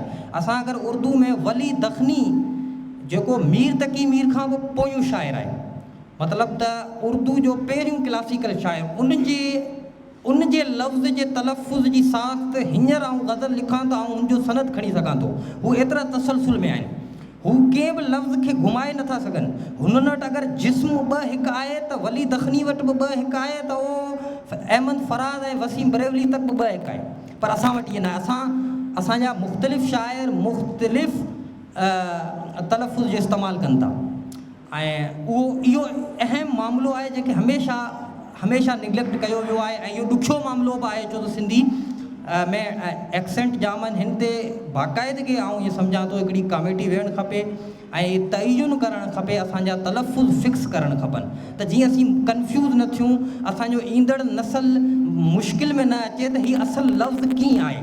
जीअं असीं उर्दू में फिक्स, असां वटि हिकिड़ी डिक्शनरी आहे, उन्हनि जी डिक्शनरी बि खोलींदा त उनजी डिक्शनरी में लफ़्ज़ ईंदो त उन जॻह ब्रैकेट में उनजो ओज़ान लिखियो पियो हूंदो त बाबा जेकॾहिं हीअ लफ़्ज़ तिलिस्म आहे त उते ओज़ान में लिखी छॾींदा, ॿ हिकु ॿ तिलिस्म, ॿ हिकु ॿ लिखी छॾींदा। त असां वटि इहो मामिलो आहे ई कोन। इहो हमेशह जेतिरो मुंहिंजे नज़र मां मूं जेतिरियूं शयूं गुज़ारियूं आहिनि त मूंखे इहा शइ नज़र किथे न आई। मूं शेख अयाज़ खां वठी हसन दर्स ताईं, हलीम बाग़ी, इन्हनि सभिनी शयुनि खे, इन सभिनी जूं कुझु शेर मूं ॾिठा आहिनि त इन में मुख़्तलिफ़ तलफ़ुज़, मुख़्तलिफ़ ज़ाविये, मुख़्तलिफ़ ओज़ान में इस्तेमालु थिया आहिनि। इन जो मतिलबु त असां कॾहिं बि असांजी सिंधी ॿोली में कॾहिं बि इन मामले ते गौर न कयो वियो आहे। ख़ासि करे असांजा शाइर पंहिंजे सिर्फ़ु ॿियो कुझु न, सिर्फ़ु पंहिंजे रिदम खे बचाइण लाइ, ऐं पाण बि थोरो घणो शेर चवां थो त इन ॻाल्हि खे सम्झी सघां थो त रिदम बचाइण लाइ सिर्फ़ु शाइर तलफ़ुज़ जी क़ुर्बानी करे थो। त बराए महिरबानी इहो वेदन न कयो वञे ऐं हिकिड़ी पूरी कमेटी वेहणु खपे जेका असांखे तइयुन करे ॾिए लफ़्ज़नि ते, हिन पूरे मामले ते ॻाल्हाए। असांजा काफ़ी मामला आहिनि ऐं काफ़ी असांजी इमला जा मामला बि एतिरा आहिनि। असां वटि हिकिड़ी प्रोपर लुग़त बि न आहे जंहिंखे असीं हिन वक़्तु जदीद लुग़त जूं जेके तक़ाज़ाऊं आहिनि, असीं उनमें पूरी असां वटि लुग़त ई न आहे। 2026 हले पियो ऐं असां वटि जदीद लुग़त ई न आहे। त हीउ केॾो वॾो ख़ाल आहे, हीउ केॾो वॾो मामिलो आहे ऐं ॾाढियूं बेतरतीब ॻाल्हियूं आऊं कयां पियो, पर इहे मसइला आहिनि ॿोली जा ऐं वॾी संजीदगी सां असांखे इन्हनि शयुनि खे ॾिसणु खपे। ऐं समाज असांजो अलाए काॾे पियो वञे, उन जूं ॿोलियूं तब्दील थींदियूं आहिनि, उनखे रोके त नथा सघूं असीं। इहो त डायलैक्टिक्स जो दोस्त ॻाल्हाए वियो आहे, इहो त आहे, थेसिस एंटीथेसिस साइंसिस ठहंदा रहंदा, पर असां इहो करे सघूं था त असांजो जेका रिवायत आहे, असांजी जेको बि सरमायो आहे, छो त लफ़्ज़ इंसान खे डी ह्यूमन थियण खां, ग़ैर इंसानी थियण खां बचाईंदो आहे। सिर्फ़ु लफ़्ज़ ई आहे उहा ताक़त आहे इंसान वटि जेका हुन में वैल्यू भरे थी। कार्ल मार्क्स चयो आहे त इंसाननि इन खां सवाइ कुझु न कयो आहे, सवाइ इन जे त उन्हनि शयुनि में वैल्यू भरी आहे, शयुनि खे क़दुरु ॾिनो आहे। त लफ़्ज़ असां वटि कंहिं बि इंसान वटि हिकिड़ी वाहिद शइ आहे जंहिं मां हू वैल्यू क्रिएट करे थो, जंहिं मां हू क़दुरु पंहिंजी तख़लीक़ करे थो। त महिरबानी करे हीअ जेका ॿोली आहे असां वटि, हीअ जेके लफ़्ज़नि जा अंबार आहिनि असां वटि, हीअ जेके असांजूं क़दरूं आहिनि समाजी सक़ाफ़ती, असांखे हिननि खे वधीक पॉलिश करणु खपनि, जदीद उलूम जे मुताबिक़ हिन खे बीहारणु खपनि ऐं जेके तक़ाज़ाऊं आहिनि उन्हनि ते पूरो लहणु खपे। ऐं ख़ासि करे हींअर जेकॾहिं AI जी तरफ़ असीं ॾिसूं, जदीद टेक्नोलॉजी जी तरफ़ ॾिसूं, असांखे उहे एक्सपर्ट घुराइणु खपनि, उन्हनि खां ॿुधणु खपे, उन्हनि खां मशवरा वठणु खपनि। ऐं 10-15 साल इंतिहाई अहम आहिनि, छो त दुनिया में हींअर जदीद जेको AI जेका मसनूई ज़हानत आहे उनजो रिवोल्यूशन अचे पियो, उनजो नओं इनकलाब अचे पियो, ऐं ॿोलियूं पाण खे उनमें हर नई टेक्नोलॉजी में हर ॿोली चाहींदी आहे त उनमें ज़म थी वञा या उनमें कतब अचणु शुरू थी वञा। त हीअ 10-15 साल इंतिहाई असां लाइ अहम आहिनि।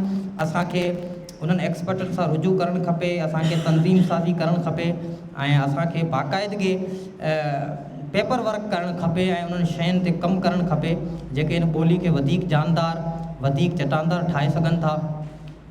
ऐं ॿी ॻाल्हि त सिंधी ॿोली तारीख़ी तौर ते हमेशह खां वॾी तग़युर पज़ीर रही आहे।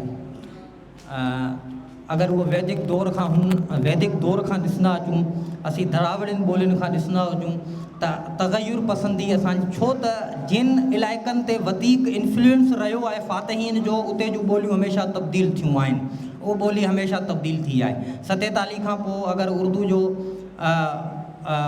उर्दू जो असरु असां वटि आयो आहे त इहो बि हिकिड़ो फितरी हो, फ़ारसी जो असरु असां वटि आयो आहे इहो बि फितरी हो, अरबी जो असरु आहे असां वटि इहो बि फितरी आहे, छो त ॿोली हमेशह खणंदी आहे, इनखे असीं बचाए नथा सघूं।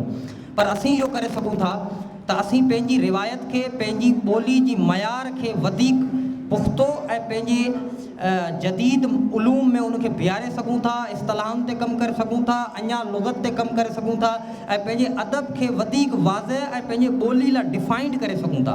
इहे इंतिहाई अहम शयूं आहिनि, ऐं जेके अॻिते नस्लूं, अगरि हीअ कमु हींअर न थिया त शायदि 20-30 साल खां पोइ जेका नस्ल ईंदी उहा इंतिहाई ॾुखी उन लाइ इंतिहाई ॾुखायूं हूंदियूं, ऐं वरी ज़ीरो खां शुरू कंदी पंहिंजी हिन ॿोली जी साख़्त बीहारण लाइ। ऐं वरी महिरबानी ॿियूं बि जाम ॻाल्हियूं आहिनि, पर ही चंद अहम ॻाल्हियूं आहिनि जेके हींअर 10-15 सालनि में सॉर्ट आउट थियणु खपनि, कंहिं न कंहिं तरीक़े सां इहे मामला हल थियणु खपनि त वधीक बहितरी थींदी। ऐं शायदि ही जेका आलमी जंग आहे, ही जेका कोल्ड वार पस मंज़र में हर शइ में हले पई, उहा उन में असीं कुझु न कुझु को सामान गॾु करणु जोगा थींदासीं। वॾी महिरबानी। मूंखे सिर्फ़ु ॿोली जे हवाले सां हसन जो शेर यादि अचे थो त मुश्किल मुश्किल मुश्किल थियां, सवली सवली सवली थियां, यार हसन जो शेर हुजां, यार हसन जी ॿोली। इहो मीर अतास जंहिं पंहिंजे ख़्यालनि जो इज़हार कयो। हाणे आउं गुज़ारिश कंदुसि साईं ज़ाहिद राजपर साहिब खे, असांजो जेको ॿियो स्पीकर, ॿियो अहम स्पीकर, त उहो अचनि ऐं पंहिंजे ख़्यालनि जो इज़हार कनि। सदायती सबका बुख न पासे का, जे हीअ ते हीअ ज़ात जी जुंबश नाहे जा, मूसी हले सा जा जी मिठो न करे। स्टेज ते वेठल ऐं पंडाल में वेठल सिंध जा सॼणो, जीअ सिंध जी लतीफ़ जी ॿोली। सभ खां पहिरियां जसलाणे सिंधी अदबी संगत ज़िलो जामशोरो ऐं सिंध यूनिवर्सिटी जी शाख जंहिं ही भरपूर प्रोग्राम कयो, उनखां पोइ वॾी शाबस ॾिजे सिंधी अदबी संगत जे नए चूंडियल सेक्रेटरी जनरल खे, जेको अञा 15 तारीख़ ताईं 15 तारीख़ चूंडियो आहे ऐं मथां हीउ हेॾो इवेंट न अनाउंस कयो, जंहिं सबबु तव्हां सुबुह खां ॾिसंदो, मां त सुबुह खां सोशल मीडिया ते वेठो आहियां त सॼी सिंध में हिकिड़ो तहरुक आयो आहे, उहो सिंधी अदबी संगत जे करे आयो आहे। ऐं सिंधी अदबी संगत जे करे अॼु सॼी सिंध में ॾाढा हिकिड़ा शानदार क़िस्म जा प्रोग्राम, कॉन्फ्रेंसूं, मुशाइरा ऐं रैलियूं निकिरनि पियूं, जागरता रैलियूं हुजनि।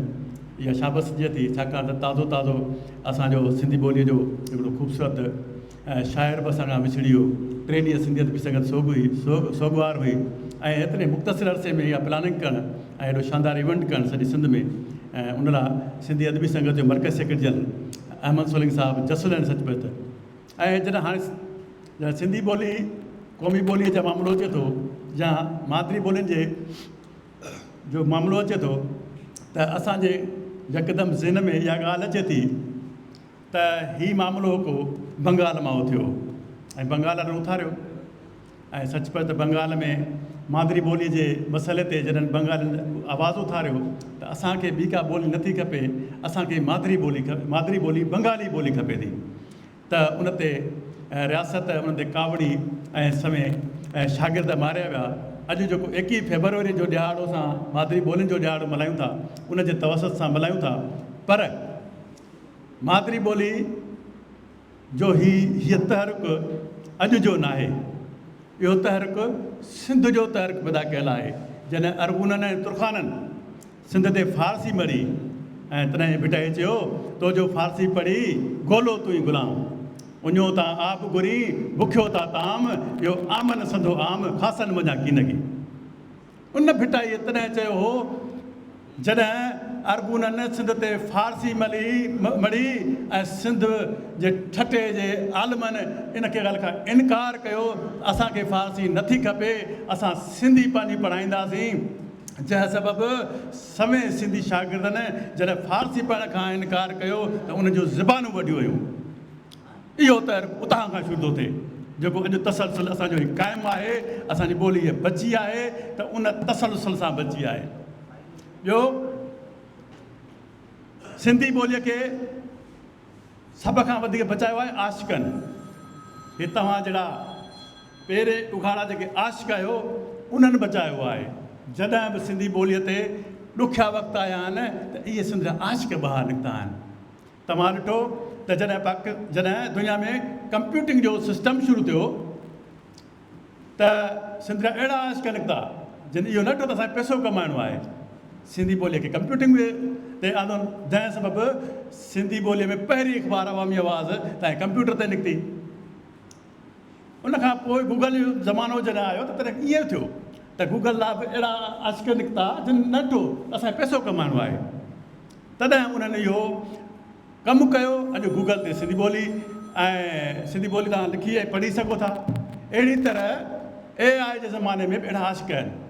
जेसीं ताईं तव्हांजा हीअ आशिक़ सिंधी ॿोलीअ जा आशिक़ धरतीअ जा आशिक़ जहिड़ा आहिनि, हीअ सिंधी ॿोली वधंदी रहंदी।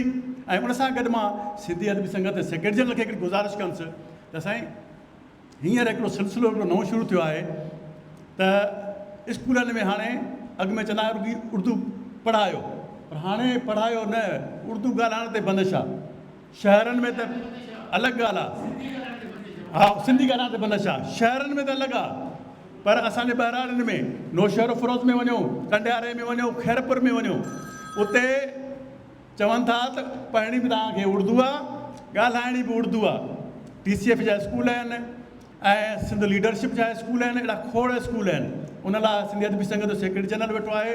मूंखे उमेदु आहे त हिकिड़ो तर्क पैदा कंदो त जीअं पाण इन ॻाल्हि में कामयाबु वञूं त हुननि खे सिंधी पढ़ाइण ते मजबूर कयूं, न रुॻी सिंधी पढ़ाइण ते मजबूर कयूं त उते असांजा शागिर्द बि सिंधी ॻाल्हाए सघनि। छाकाणि त जेकॾहिं असांजी ॿहिराड़ी आहे, जेका सिंधी माउ, जेका ॿहिराड़ी जी माउ आहे, उहा पंहिंजे ॿार खे नस्ल ॿोली ॾींदी थी अचे, पर उहो ई मासूम ॿार जॾहिं उते उर्दू ॻाल्हाइणु शुरू कंदो त असांजी ॿहिराड़ीअ में जॾहिं जेकॾहिं ॿी ॿोली ॻाल्हाई वेंदी त पोइ असांजी ॿोली किथां बची सघंदी। सो हिन लाइ हिकिड़ा अहम चैलेंजिस आहिनि ऐं मूंखे उमेदु आहे, वक़्तु बि घणो थियो आहे ऐं असां सेक्रेटरी जनरल सिंधी अदबी संगत जो वेठो आहे ऐं गुज़ारिश आहे त इन कम ते ख़ासि ध्यानु न वञे। तव्हां दोस्तनि जी महिरबानी। सिंध मौजूदु, सदा मौजूदु।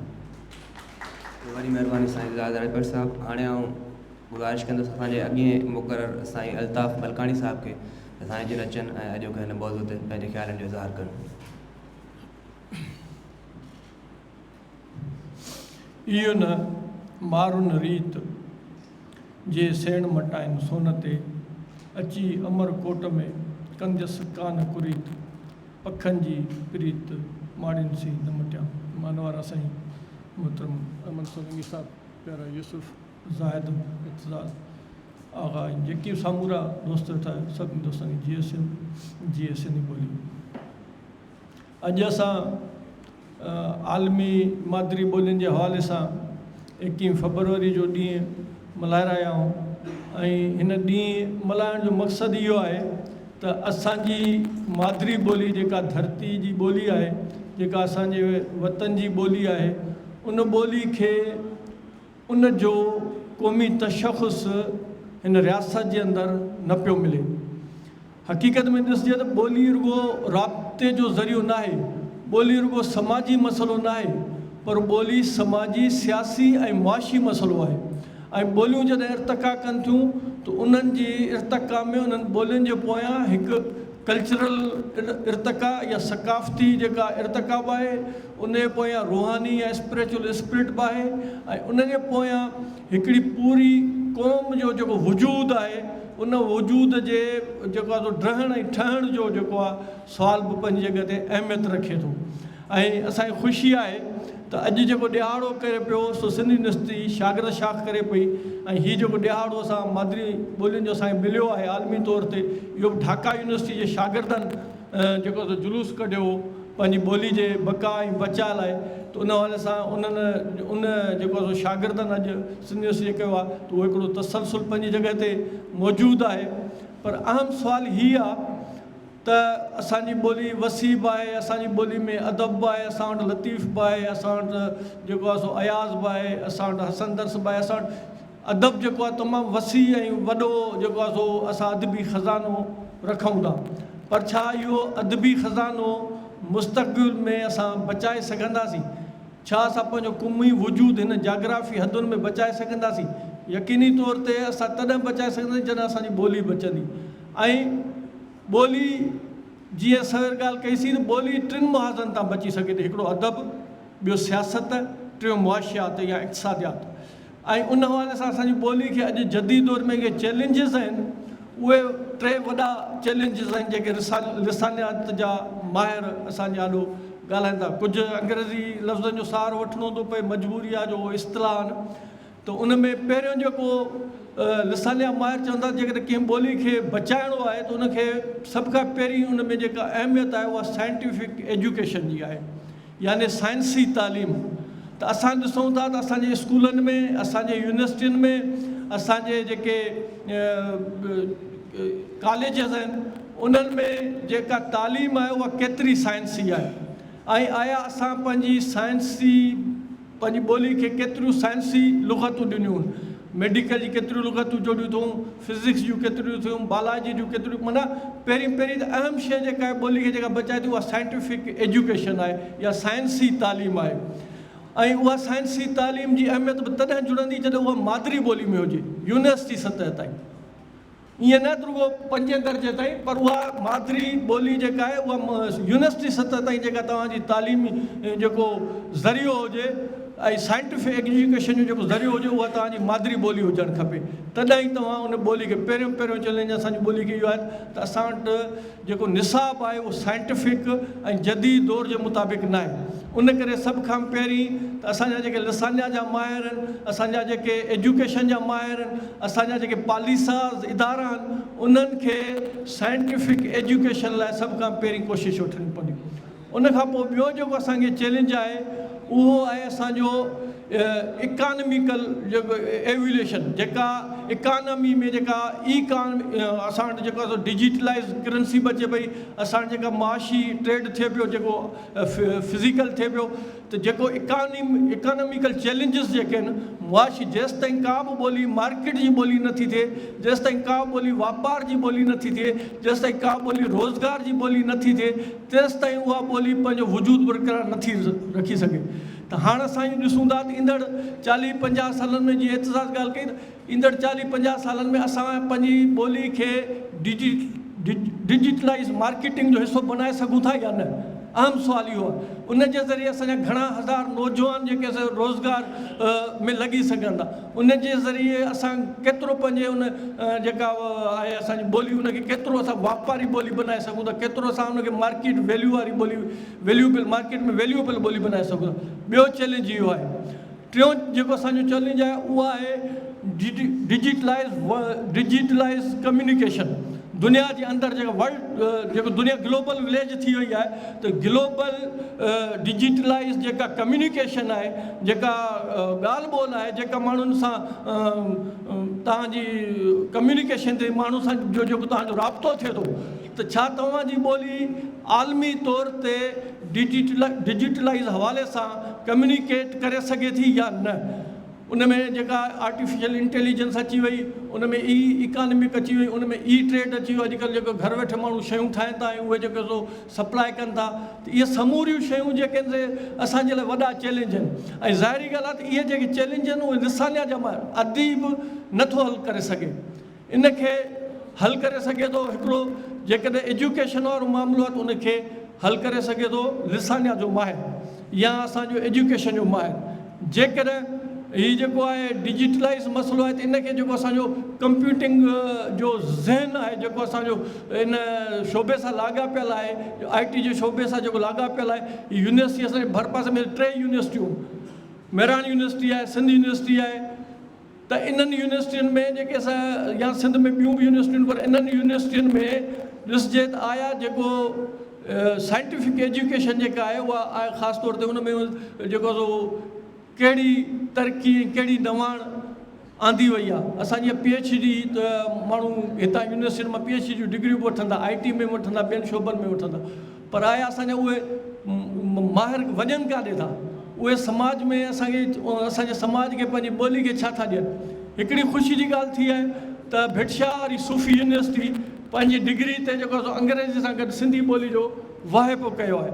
इहा सुठी पॉलिसी आहे, इहा सुठी ॻाल्हि आहे, पर रुगो डिग्रियुनि ते सिंधी ॿोली छापण सां जेको सिंधी ॿोली बची न सघंदी। उन लाइ असांखे साइंटिफिक वे ऑफ एजुकेशन अख़्तियार करणो पवंदो, तॾहिं ई असां जेको आहे सो पंहिंजी ॿोली खे बचाए सघंदासीं। त इन हवाले सां ॿियो ॿोली खे असां 3 ज़रियनि सां बि, हिकिड़ो त मुंहिंजी इनफ़रादी ज़िमेवारी आहे, मां पंहिंजे घर में केतिरो सिंधी ॿोली खे वापो ॾियारियां थो ऐं उन में पंहिंजे ॿारनि खे लाइ केतिरो अवेयर आहियां, केतिरो पंहिंजे ॿारनि खे जेको आहे सो स्कूल मुंहिंजे पाड़े में आहे, प्राइवेट स्कूल आहे, त कॾहिं मां उनजी इंतिज़ामिया सां हली वञी मिलियो आहियां, जिते मुंहिंजो ॿारु पढ़े थो त बाबा तव्हां सिंधी छो नथा पढ़ायो, उनजो सबबु ॾियो, या उहो असांखे लिखत में ॾियो तव्हां छो नथा पढ़ायो। त असल सुवालु इहो आहे त असां पंहिंजो इनफ़रादी ज़िमेवारी बि कोन था पूरी सघूं। पहिरीं त ॿोली खे बचाइण लाइ इनफ़रादी ज़िमेवारी असां केतिरी था। मां दुकानदार आहियां, छा मूं पंहिंजे दुकान ते जेको सिंधी में नालो लिखारायो आहे? जेकॾहिं मां पंहिंजे घर जे नेम प्लेट हणां थो त छा मूं पंहिंजे घर जी नेम प्लेट सिंधी में लिखाराई आहे? हिकु त असां पंहिंजी इनफ़रादी ज़िमेवारी केतिरी, रुगो अदबी संगत बचाए या अदीब बचाइण इहा मुमकिन ई कोन्हे, पर हर माण्हू खे पंहिंजो किरदारु अदा करिणो पवंदो। तव्हां वापारी हो त तव्हां केतिरो जेको आहे सो छा चवंदा आहिनि त पंहिंजो साइन बोर्ड पंहिंजे पैसनि सां तव्हां लिखारायो न, त घटि में घटि उहो त तव्हां सिंधी ॿोली में लिखाराए सघो था। उते त को साम्राज्य, उते त को रियासत कोन्हे तव्हांखे रोके थी, ठीकु आहे। अहिड़ी तरह जेकॾहिं मुंहिंजा ॿार पढ़नि था, भली प्राइवेट स्कूल में पढ़ंदा, मां 20,000 रुपया फ़ी ॾियां थो, कॾहिं इंतिज़ामिया सां हली वञी मूं पुछियो त तव्हां मूंखां 20,000 त वठो था, तव्हां पंहिंजे स्कूल में सिंधी ॿोली ॻाल्हाइण जो छो पाबंदी आई आहे? माना त असां पंहिंजी इनफ़रादी ज़िमेवारी, उन खां पोइ आहे समाज जी ज़िमेवारी। त समाज जे अंदरि जेको आहे उहो समाज पंहिंजूं ज़िमेवारियूं, टीं आहे सियासी ज़िमेवारी जेका आहे रियासत जी। सिंध हुकूमत हालांकि 1857 में अंग्रेज़ धारिया हुआ, पर उन्हनि सिंधी ॿोली खे सरकारी ॿोली जो दर्जो ॾिनो ऐं हर जाइ ते अप्लाई कई। इन हद ताईं त हुननि इहो चयो त बाबा को बि ब्यूरोक्रेट 17 अरिड़हें ग्रेड वारो बि जेकॾहिं सिंधी ॿोली न सिखंदो, भली अंग्रेज़ हुजे, त उनखे सिंध में रहण जो हक़ न आहे। पर असां वटि उहो कानून त ख़तमु थी वियो। 1947 खां पोइ सिंधी ॿोली खे उर्दू ॿोली ऐं अंग्रेज़ी ॿोली मथां जेको वॾो चैलेंजिस आहिनि अॼु जे दौर में। हाणे उन्हनि खे रोकणु हिकिड़ो असां इनफ़रादी सतह ते रुॻो, ॿियो रियासती। त 72 में जेको आहे सो ज़ुल्फ़िकार अली भुट्टे सिंधी ॿोली खे 2 लिसानी सूबो करार ॾिनो ऐं सिंधी ॿोली खे सरकारी ॿोली करार ॾिनो। त सिंध जी जेका लिख पढ़ आहे सरकारी इदारनि जी, उहा जेको आहे सो सिंधी में थींदी, पर उन ते अमल कोन थो थिए। अहिड़ी तरह सिंध हुकूमत आहे त जॾहिं क़ौमी असेंबली में बिल वियो असांजो त सिंधी ॿोली खे क़ौमी, जॾहिं हिंदुस्तान में सिंधी ॿोली खे सरकारी ॿोली जो दर्जो मिली सघे थो, त पाकिस्तान जे अंदरि घण लिसानियती ॿोलियुनि खे क़ौमी ॿोली जो दर्जो छो नथो मिली सघे? सिंधी खे, पंजाबी खे, पश्तो खे, गुजराती खे, इन्हनि खे तव्हां जेको आहे क़ौमी ॿोलियुनि में छो नथा शामिलु कयो? ऐं इहे शामिलु थियणु खपनि। इन हवाले सां वरी उहो इहो सियासी मामिलो आहे, इन खे सियासी पार्टियूं खणनि। सियासी पार्टियूं जेके अॼु कंहिं बि सियासी पार्टी ॿोली जो ॾियारो न मल्हायो आहे, हुननि असां अदीबनि ते छॾे ॾिनो आहे। उसीली तौर ते हीउ सियासी मामिलो बि आहे। त इन मामले ते जेको आहे सो असांजे सियासी पार्टियुनि खे बि जेको आहे सो तहरुक वठणु खपे। असांजी जेका हुकूमत आहे उन्हनि खे, जेको आहे सिंध हुकूमत आहे, उनखे बि इन मामले ते जेको आहे तहरुक वठणु खपे। साॻिए वक़्तु असां अदीबनि खे बि पंहिंजूं ज़िमेवारियूं पूरियूं करणु खपनि। पर सुवाल इहा त अदीब त अदब तख़लीक़ करे थो, असां पंहिंजी शाइरी जे कयूं था, लिखूं था, सभु कुझु कयूं था, पर हीअ जेके ॿिया मुहाज़ आहिनि, जीअं मुआशी मुआज़ आहे, जीअं सियासी मुआज़ आहे, उन ते केरु कमु करे उन लाइ असांखे गॾिजी को हल सोचणो पवंदो। ऐं इहा हक़ीक़त आहे, जीअं कंहिं दोस्त ते ॻाल्हि पई कई मार्क्स जी, त इहा हक़ीक़त आहे त मार्क्स जो चवणु आहे त समूरा समाजी मामला सियासी हूंदा आहिनि ऐं समूरा सियासी मामला समाजी हूंदा आहिनि। इहा हक़ीक़त आहे त ॿोली समाज जो हिसो आहे, सियासत जो हिसो आहे ऐं उन सियासत ऐं अदब गॾिजी जॾहिं उन शइ लाइ जदोजहद कंदा तॾहिं वञूं तॾहिं टुटो, जॾहिं जेको आहे सो सियासतदाननि ऐं अदीबनि गॾिजी उन लाइ जदोजहद कई त असांखे पंहिंजे नए जनरल सेक्रेटरी मां तमामु सुठियूं उमेदूं आहिनि। हू पढ़ियलु लिखियलु माण्हू आहे, ज़हीन माण्हू आहे ऐं साॻे वक़्तु हू जेको आहे सो असांजे सुठा हुनजा तालुकात बि आहिनि। उन हवाले सां हू उमेदु आहे त हिननि जेको ॿोली जो मामिलो आहे इन खे बि संजीदगी सां वठंदो, इन ॿोली वारी जदोजहद। ॿियो हिकिड़े अफ़सोस जी ॻाल्हि इहा बि आहे त साल में हिकिड़ो ॾियारो 21 फेब्रुआरी असां ॿोली जे हवाले सां मल्हाईंदा आहियूं, हिक ॿिए सां कचहरी करे हलिया वेंदा आहियूं ऐं उन खां पोइ वरी विसारे छॾींदा आहियूं। को ॿोली बि असांजी रहे पई ऐं असांजी ॿोली खे बि के चैलेंजिस आहिनि। इन लाइ रुगो हिकिड़ो ॾींहुं मल्हाए घर वेहण खां बहितर इहो आहे त अहिड़ी का पॉलिसी जोड़िजे, सिंधी अदबी संगत बि अहिड़ी का पॉलिसी जेका मुसलसल तारक में इन इशू खे खणी हले। सिंधी अदबी संगत पंहिंजे एजेंडा में जेको आहे सा शामिलु करे ऐं इन ॿोली वारे मसइले खे जेको आहे पंहिंजे मंतिकी अंजाम ॾांहुं वठी वञे त इहो ई असां लाइ बहितरु रहंदो। त हर साल ईंदासीं, हिक ॿिए सां कचहरी करे हलिया वेंदासीं, को नतीजो न वठो। असल शइ ॻाल्हियूं करणु को वॾो मसइलो न आहे, असल मसइलो आहे त उन ॻाल्हियुनि जा नतीजा वठणु। ऐं मुर्शिद लतीफ़ जो हीउ बेत पंहिंजी क़यादत जे नाले ते हणणु, हकलणु, ॿेली सारणु, ऐं मांझाई मर्क विझनि ता न फ़र्क़ु रुकवंदी रांदि में। महिरबानी। वॾी महिरबानी साईं अल्ताफ़ मलकाणी साहब। सिंधी ॿोली ऐं सिंधी अदबी संगत जी पहिरीं वेबसाइट तयारु कंदड़ सॉफ्टवेयर इंजीनियर साईं अली हसन मला साहब तक़रीब में मौजूदु आहिनि। असां जिन खे भलीकार चवां थो। ऐं उनखां पोइ असां पंहिंजे अॼोके महिमान ख़ासि ऐं टे अहम स्पीकर साईं यूसुफ सिंधी साहब जिन खे गुज़ारिश कंदासीं साईं अचनि ऐं पंहिंजनि ख़्यालनि जो इज़हार कनि। साईं यूसुफ सिंधी साहब सिंधी अदबी संगत जो अॻूणो मरकज़ी सेक्रेटरी जनरल पिणु आहे। दोस्तो जी सिंध ॻाल्हियूं तमामु घणियूं आहिनि, पर दोस्त तमामु घणियूं ॻाल्हियूं करे विया। अहमद सोलंकी वेठो आहे, उहो ॻाल्हाईंदो, ऐं सम्झां थो त काफ़ी सुठे अंदाज़ सां ॻाल्हाईंदो। ॿिए दोस्त सां ॻाल्हायो आहे। सुबुह मां मूं ॾिठो पिए त बांग्लादेश ढाका में आज़ादी मीनार, उते बांग्लादेश जो जेको नओं वज़ीर आज़म थियो आहे ऐं हज़रत मुख़्तलाफ़ इक़्तिदार ऐं असेंबली मेंबर ऐं शागिर्द तनज़ीमूं उते विया हुआ, उते उन ख़राइत सिंध पेश कयो ऐं उन मीनार ते हुननि अॼोके ॾींहं खे मल्हायो। उनखे आज़ादी जो मीनार चवंदा।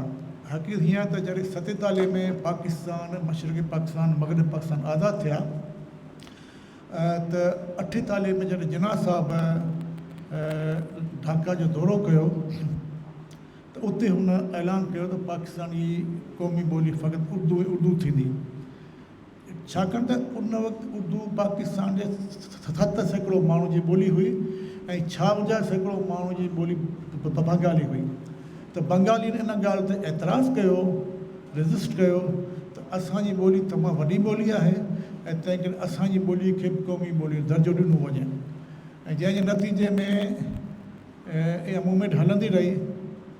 21 फेब्रुआरी 1951 में जॾहिं ढाका में असेंबली, सूबाई असेंबली जो इजलास पे थियो त उन जे अॻियां ढाका जे जेके शागिर्द हुआ उन्हनि मुज़ाहिरो कयो ऐं रजिस्ट कयो त भई उर्दू ॿोली सां गॾु बंगाली ॿोली खे क़ौमी ॿोली जो दर्जो ॾिनो वञे। उन ते गोलियूं हलायूं वियूं ऐं पहिरियों शागिर्द जेको शहीद थियो उन जो नालो अबू बरकत। अबू बरकत इन ॿोलीअ जो बंगाल में पहिरियों शहीद हुयो ऐं 4 ॿिया शागिर्द शहीद थिया। ऐं इन खां पोइ ढाका में वॾा हंगामा थिया। ॿिए ॾींहुं 22 फेब्रुआरी ते उन्हनि जेके उन ॿोलीअ जे मुज़ाहिरे में शागिर्द शहीद थिया उन जनाज़ो खयो। उन जनाज़े में तमामु घणा माण्हू शामिलु थिया ऐं नतीजे में कुझु वक़्त खां पोइ जॾहिं मशरक़ी पाकिस्तान जूं हालतूं ख़राबु थियूं त त उन्हनि उर्दू सां गॾु इहा बंगाली ॿोली खे बि क़ौमी ॿोलीअ जो दर्जो करायो। पोइ इन ते तहरीक वरितो त भई हिकिड़ो ॾींहुं दुनिया में अहिड़ो मल्हायो वञे जेको मादरी ॿोली जो ॾींहुं हुजे। उन में UN जी जनरल असेंबली बांग्लादेश ऐं प्लस 22 ॿिया मुल्कनि हिकिड़ी करार पेश कई त भई 21 फरवरी खे मादरी ॿोली जो ॾींहुं करे मल्हायो वञे। पोइ 17 नवंबर 1999 ते जनरल असेंबली अक्सर राय सां इहो तय कयो त 2000 खां सॼी दुनिया में 21 फरवरी खे मादरी ॿोली जो ॾींहुं करे मल्हायो वेंदो ऐं 2000 खां अॼु ॾींहं ताईं सॼी दुनिया में 21 फरवरी खे मादरी ॿोली जो ॾींहुं करे मल्हायो वञे थो। पर उनजो बुनियादु ढाका में रखियो वियो। ढाका में 21 फरवरी 51 में जेके नौजवान शहीद थिया उन्हनि पंहिंजी ॿोलीअ खे बचाइण लाइ जेको जान नज़र ॾिनो, उन नतीजे में अॼु असां सभिनीनि में उहो तहरीक आयो आहे त असां पंहिंजी ॿोलीअ जे बचाइण लाइ कोशिशि कयूं। हाणे रुॻो ईअं कान्हे त ढाका जे माण्हुनि उन्हनि माण्हुनि जदोजहद कई, असांजी पंहिंजी ॿोली लाइ बि जदोजहद शामिलु रही आहे। असां 1 टोड़ तहरीक में बि पंहिंजी ॿोली जे बचाव लाइ जदोजहद शुरू कई ऐं 1967 में शाकरी में जॾहिं ॿोली जे हवाले सां 1 टोड़ जे हवाले सां जुलूस निकितो त उते जे सेटलरनि सिंधी माण्हुनि ते फायरिंग कई ऐं हिकिड़ो नौजवान शहीद बिलू पवार शहीद थियो जेको सिंध में ॿोली जो पहिरियों शहीद हुयो। असांखे उन्हनि माण्हुनि जे बारे में मालूमात कान्हे, असां जनरल त ॻाल्हायूं था। उनखां पोइ जॾहिं इलेक्शन थी त वोटर लिस्टूं थधई ॿोलीअ में छपाए मूवमेंट हली, उन में अख्तर बलोच, रियाज़ मेमन ऐं ॿियनि काफ़ी औरतुनि शागिर्दनि बुख हड़तालूं कयूं, जेल में विया। उनखां पोइ अल्ताफ़ मलकाणी ॻाल्हि कई त भुट्टे साहिबु पाकिस्तान जो जेको हाणोको आहिनि उन में हिकिड़ो आर्टिकल आहे त सूबाई असेंबलियूं पंहिंजी ॿोलियुनि खे मक़ामी ॿोलियुनि खे उन्हनि जी तरक़ी उन्हनि जे तरोइज लाइ क़दम खणी सघनि थियूं। पोइ 72 में 7 जुलाई 72 ते असेंबली सिंधी ॿोली बिल पेश कयो जंहिं ते वॾा हंगामा थिया। हिकिड़े शाइर चयो उर्दू का जनाज़ा है ज़रा धूम से निकिले। हक़ीक़त में असां उर्दू ॿोली जे ख़िलाफ़ु कोन आहियूं। उर्दू ॿोली त ग़ालिब जी ॿोली आहे, इक़बाल जी ॿोली आहे, मीर दर्द जी ॿोली आहे। उर्दू ॿोली असांजी पंहिंजी ॿोली आहे। असां कंहिं ॿोलीअ जे ख़िलाफ़ु कोन आहियूं। छो उर्दू ॿोली बि हिकिड़े माण्हू जे हल्के जी मादरी ज़बान आहे। कंहिं ॿोली ख़िलाफ़ु थियणु, कंहिं ॿोली ख़िलाफ़ु नफ़रत पैदा करणु इहो असांजो मर्क न आहे। पर उन वक़्तु हालतूं अहिड़ियूं थियूं जंहिं करे काफ़ी माण्हू शहीद अब्दुल रज़ाक ऐं ॿिया शहीद थिया ऐं इहे पोइ मामिलो हलंदो रहियो। त अॼु ॾींहं ताईं असांजी जेका क़ौमी तहरीक आहे उन में ॿोली जो इशू बुनियादी इशू रहियो आहे। ऐं भायां थो त आख़िरी ॻाल्हि कंदुसि त ॿोलियूं तॾहिं बचंदियूं जॾहिं ॿोलियूं मार्केट जी ॿोली थींदी। जेसिताईं मार्केट जी ॿोली नथी थिए तेसिताईं तव्हांजी ॿोली बची न सघंदी। मार्केट जी ॿोली में हिते मूंखे अॼु हिकिड़ी ॻाल्हि ॾाढी ज़बरदस्त थी त हर शइ असांजी ॿोली में लिखी पई आहे। तव्हां साइन बोर्ड अल्ताफ़ जो साइन बोर्ड ॿिया टिया मैसेज ॿोली में लिखंदा तव्हांजी ॿोली वधंदी। ऐं ॿी सूरत में ठीकु आहे ॿोली त रहंदी, ॿोली कॾहिं तब्दील नथी थिए पर ॿोलीअ जी शकल बदिलजे थी। मिसाल मोह जी दड़े जी ॿोली आहे, मोह जे दड़े जी ॿोली कहिड़ी आहे? ॿी ॿोली कोन, असांजी ॿोली हूंदी पर उन स्क्रिप्ट ॿियो हुयो तंहिं करे हिन वक़्तु ईंदे ईंदे ईंदे उहो शइ ॿोली अहिड़ी आहे। हाणे जेका असीं ॿोलियूं था शाह लतीफ़ जी ॿोली असांखे ॾाढा ॾुखी थी लॻे। सो ॿोलियूं ॿियनि ॿोलियूं मतिलबु वठंदियूं आहिनि ऐं दुनिया में जिते जिते तव्हां विया हूंदो बांग्लादेश, चीन, ईरान त उते पंहिंजी ॿोली में साइन बोर्ड पंहिंजी ॿोली। ईरान में, चीन में, ॿियनि ॿोलियुनि में पीएचडियूं सभु कमकारियूं पंहिंजी ॿोलीअ में कया वञनि था। बहरहाल मौज़ू ॾुबो आहे ऐं शागिर्द शाख जी वॾी महिरबानी, महबूब सिंधी जी वॾी महिरबानी जो अॼोकी मल्हायो तव्हांजी महिरबानी जी हिसाब।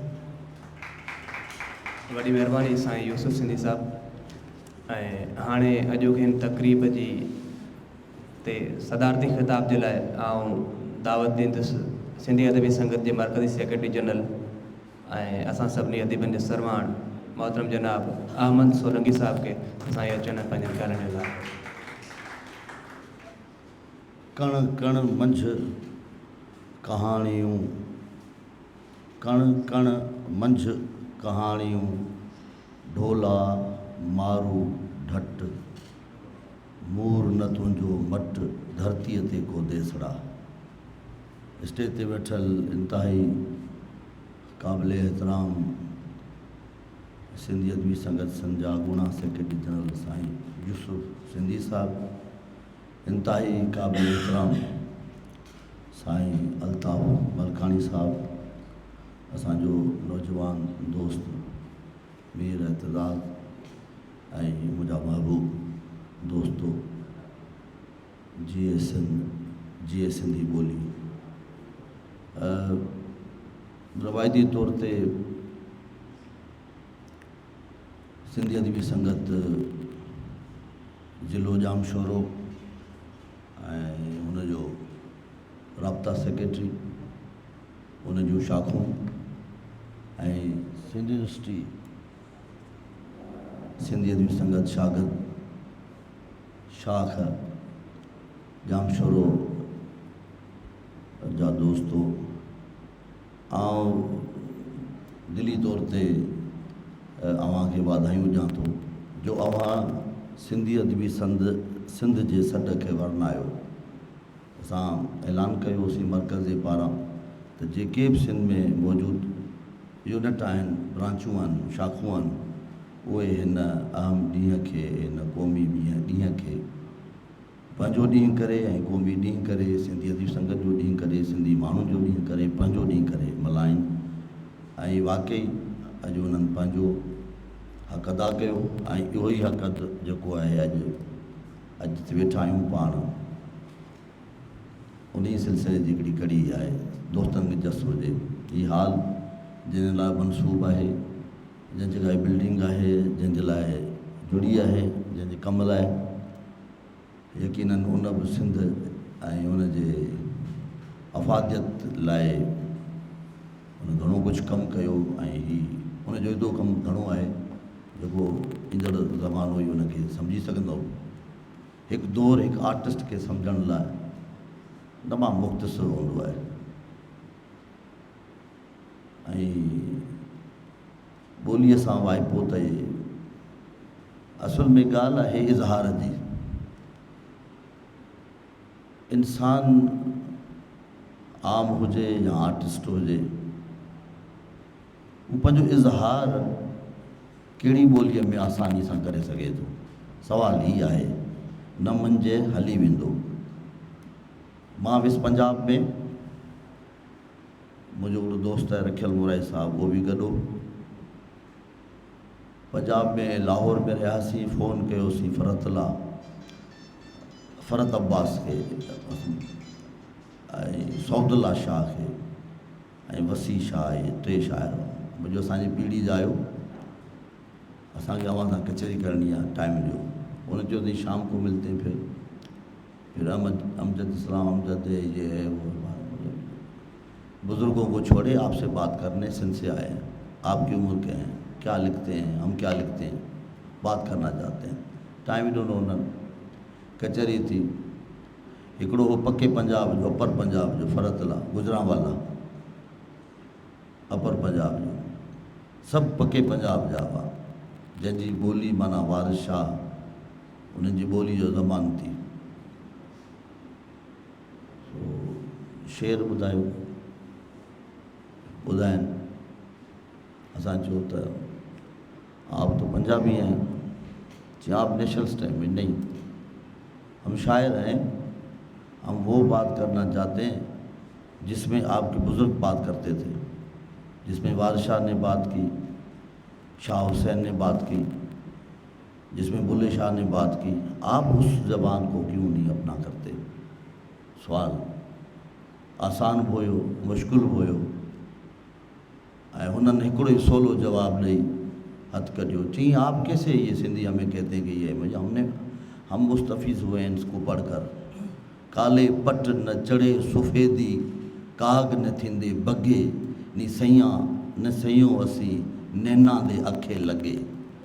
शाह हुसैन शहादत पाएं, जो मरन मित्रां दे अगे, नी असी नैना दे अखे लगे। शाह हुसैन आई रुत शगुफ़ियाँ वाली, बुले शाह आई रुत शगुफ़ियाँ वाली, चिड़ियाँ चुगन आइयाँ, ਇੱਕ ਨਾ ਜੁਰਈਆਂ ਫੜਖਾਂਦਾ, ਇੱਕ ਨਾ ਲਾਈਆਂ ਫਾਈਆਂ, ਇੱਕ ਨਾ ਆਸ ਮੁੜਨ ਦੀ आहे, ਇੱਕ ਸੀਖ ਕਬਾਬ ਚੜਾਈਆਂ, बुल्ला शाह क्या बस उन्हां दा जो मार तकदीर फसाइयां।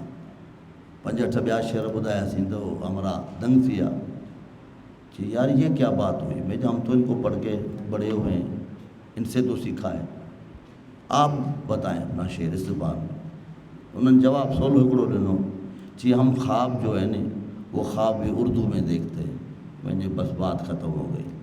अगर आप ख्वाब भी उर्दू में देखते हैं तो बात ख़त्म है। आप अपने इजहार का सलीका और आसानी उर्दू में देखते हैं। जो को माण्हू ख्वाब ही पंहिंजे जंहिं ॿोली में ॾिसे, मुंहिंजो ख़्यालु इहो ई आहे त जेका को बि इंसान आहे, को बि आर्टिस्ट हुजे, आम इंसान, पंहिंजी सवली आम माण्हू पंहिंजी सवली ॻाल्हि, पंहिंजे अंदरि जी ॻाल्हि पंहिंजी मादी ज़बान में आसानी सां करे सघंदो आहे।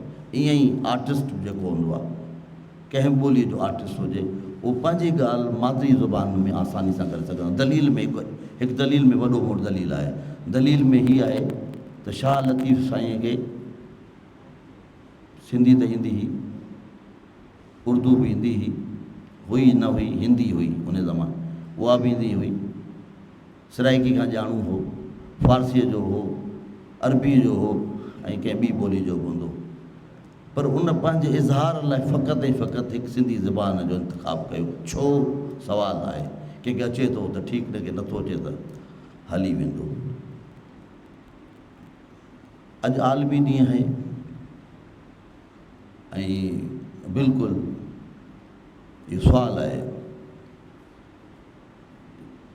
सिधो ई सिधो सुवालु आहे। इन में असां ॻाल्हायूं, हिकु त पहिरीं ॻाल्हि हीअ त ॿोलियुनि ते ऐं ॿोलियुनि जी बनावटुनि ते, उन्हनि जे बिहकुनि ते, उन जे अफ़ादियत ते, उन जी मौजूदा शिकिलनि ते, उन जी बका ते, उन जी फ़ना ते, इहो असांजो मुंहिंजो कमु न आहे।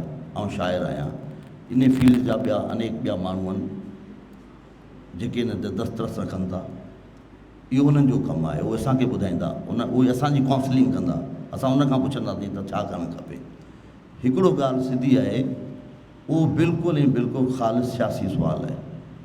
इहो कमु अवां ऐं असां जो अलाए केतिरो आहे ऐं केतिरो हुजणु खपे।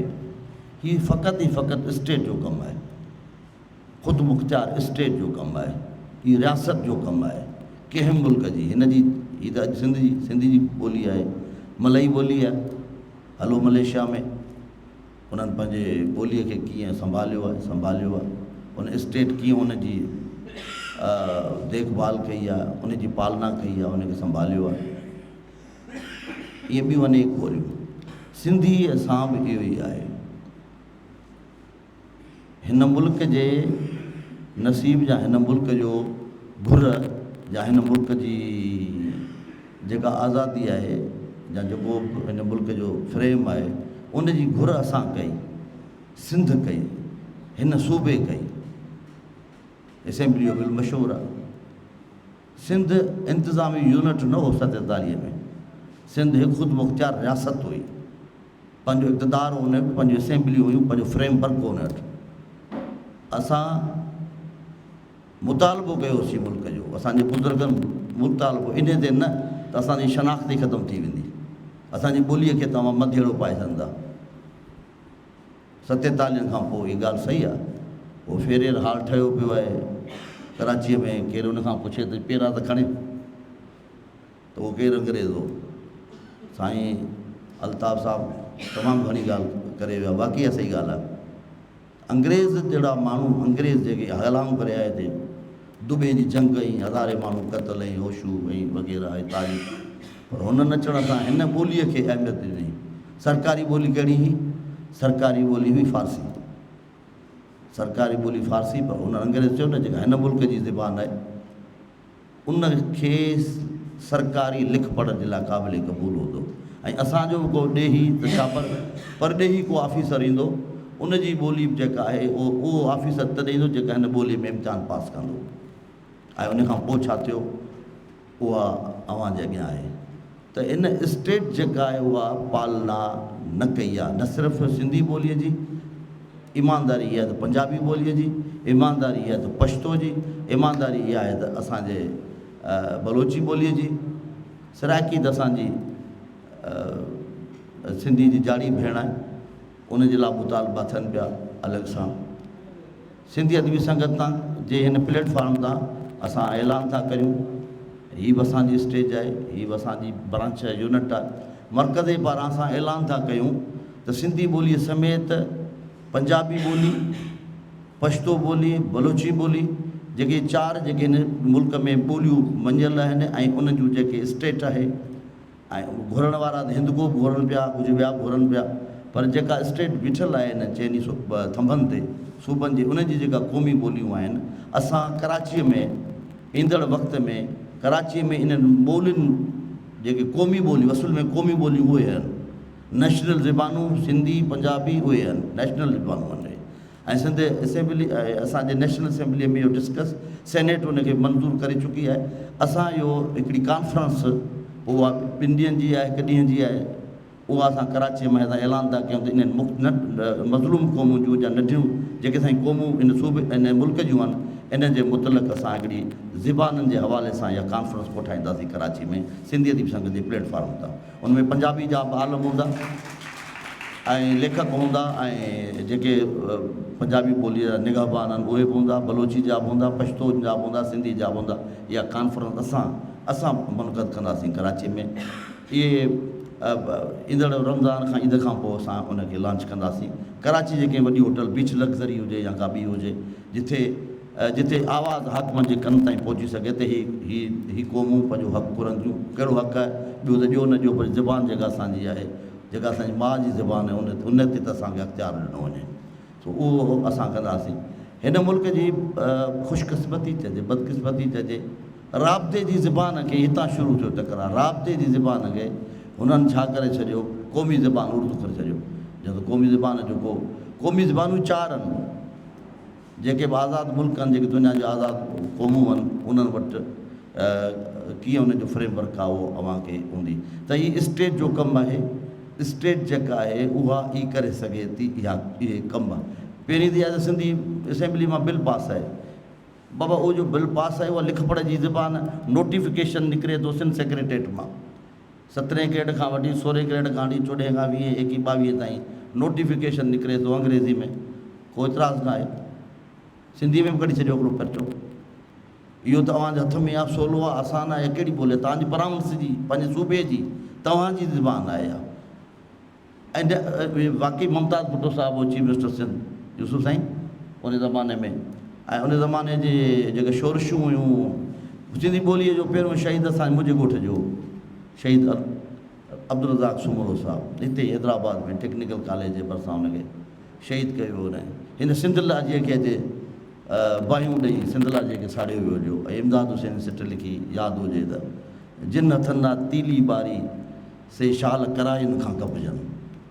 त ई हिकिड़ो वॾो हिकिड़ो गुफ़्तगू जो हिकिड़ो मामिलो ऐं मरहलो आहे। ॻाल्हि वञी हिते बहती स्टेट आहे। ॿी ॻाल्हि इहा ट्रेड जी ज़बान, उहा कहिड़ो ट्रेड असां वटि आहे। सिंधी माण्हू कारोबार में मार्केट आहे कंहिं वटि, सिंधी ही आया न हाणे आस्ते आस्ते कराची में ऐं इन्हनि शहरनि में हो, पर जेका मार्केटी ज़बान आहे कान। जेका मार्केट ज़बान हूंदी जहिड़ी आहे, अॼु अंग्रेज़ी आहे, को उर्दू आहे, हिंदको हुजे, कहिड़ी बि जेका मार्केट ज़बान हूंदी उहा बचंदी उहा। बाक़ी ईअं यकीनन ज़रूरी आहे त शिकिलियूं चेंज थींदियूं आहिनि ज़बान, बीठल पाणी कोन्हे, वहंदो आहे। ज़बानूं, शऊर, मज़हब, इहे सभु शिकिलियूं चेंज कंदा वेंदा आहिनि। हीअ जेका अॼु ॿोली ॻाल्हायूं था, असांजे हिंदुस्तान जे केतिरनि दोस्तनि लेखकनि सिंधियुनि, उन्हनि चयो त हिन जी लिपि जेका आहे उहा तब्दील था करियूं।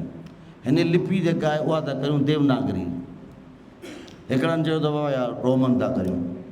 हाणे हिन ते बि जहिड़ो हलियो सिंधी राइटर, हिकिड़नि चयो रोमन, हिकिड़नि चयो देवनागरी, उहा उनजी वसता उन में ई आहे। इहो सही आहे त हिंदुस्तान में रियासती सतह ते मञता सिंधी ॿोली खे आहे, पर उते उनजो वाली वारस न आहे सिंधी ॿोलीअ जो। हादसो हीअ आहे त हिते वाली वारस आहिनि, पर रियासती तौर ते इन ॿोलीअ खे मञता हासिलु न आहे। हीअ हादसा आहिनि, हीअ ॿोलियुनि जा, क़ौमुनि जा, इहे ज़रूरु हादसा आहिनि। त सिंधी ॿोलीअ जो जेका शिकिल आहे उहा हीअ बीठी वञे, जेका अॼु शिकिल आहे लिखूं था पाण साॼे खां खाॿे ॾे वञे, देवनागरी खाॿे खां साॼे ॾे वेंदी आहे, रोमन खाॿे खां साॼे वेंदी आहे, अरबी लिपि जेका बि खणो फारसी साॼे खां खाॿे, अरबी साॼे खां खाॿे, हीअ सिंधी बि ईअं। तव्हां जेका अॼु लिपि आहे पढ़ूं था, इहो केरु थो ॿुधाए सघे? आलम ॿुधाए सघनि था या मां दावा थो कयां थो खाॿे खां साॼे ॾे वेंदी। जेका मोहन दड़े मां जेके स्क्रिप्ट मिलियो आहे उनजी जेका थिए थी उहा आई वञे थी। पर जॾहिं अर्बन हिते का कई ऐं अर्बन सिंध फतह कई, हुनजी लिपि चेंज करे छॾी। हिकिड़े हद ताईं हली सरकारी ॿोली अरबी हली, ऐं उनखां पोइ वरी अची विया ॿिया हाकम, उन्हनि सरकारी करे छॾी। शाह लतीफ़ ज़माने में सरकारी ॿोली फारसी आहे, ट्रेड ऐं उथी वेठी ऐं सॼो जहान जेको आहे उहो फारसी जे पोयां भॻो पियो लतीफ़। उहो उन सिंधी ॿोलीअ में उन्हनि मथनि टुॿुकड़ा चिकंदड़िया अचनि, खुड़ियूं कह भुकलियूं पघर सिर पेरनि, ई वड़ वेड़ी चन मूं लोॾाई लखिया। मां सम्झां थो त शाइर खे, फ़नकार खे, हिकु आम माण्हूअ खे हीउ यकीनन ई दौरु जेको आहे मसनूई वाक़ई नौजवान सही था चवनि, ज़हानत जो दौरु आहे। ऐं बचंदा उहे जेके इन सरगर्दानीअ में जेके बीहंदा। पर असां वटि त बुनियादी जेके मामला आहिनि कुझु बि करण लाइ आसान कोन्हे जेसि ताईं असां वटि हक़ी हाकिमियत न मिलंदो। सिंध खे पंहिंजे हक़ी हाकिमियत खां सवाइ कुझु बि नथो थी सघे। 18 तरमीम ॾिननि थी पास जे सभु सूबनि खे अख़्तियारनि कहिड़ो 18 तरमीम सिंधी माण्हुनि जे कहिड़ी दवा दर्द जी दवा कई आहे 18 तरमीम। अञा का 26 27 ईंदी उहा कहिड़ो कंदी। सो इहो हिकिड़ो सियासी बहस आहे, सियासी डिबेट आहे। ऐं यकीनन ट्रेड जी ॿोली हीअ जेके कुझु असांजे हथनि में आहिनि उहे करे सघूं था।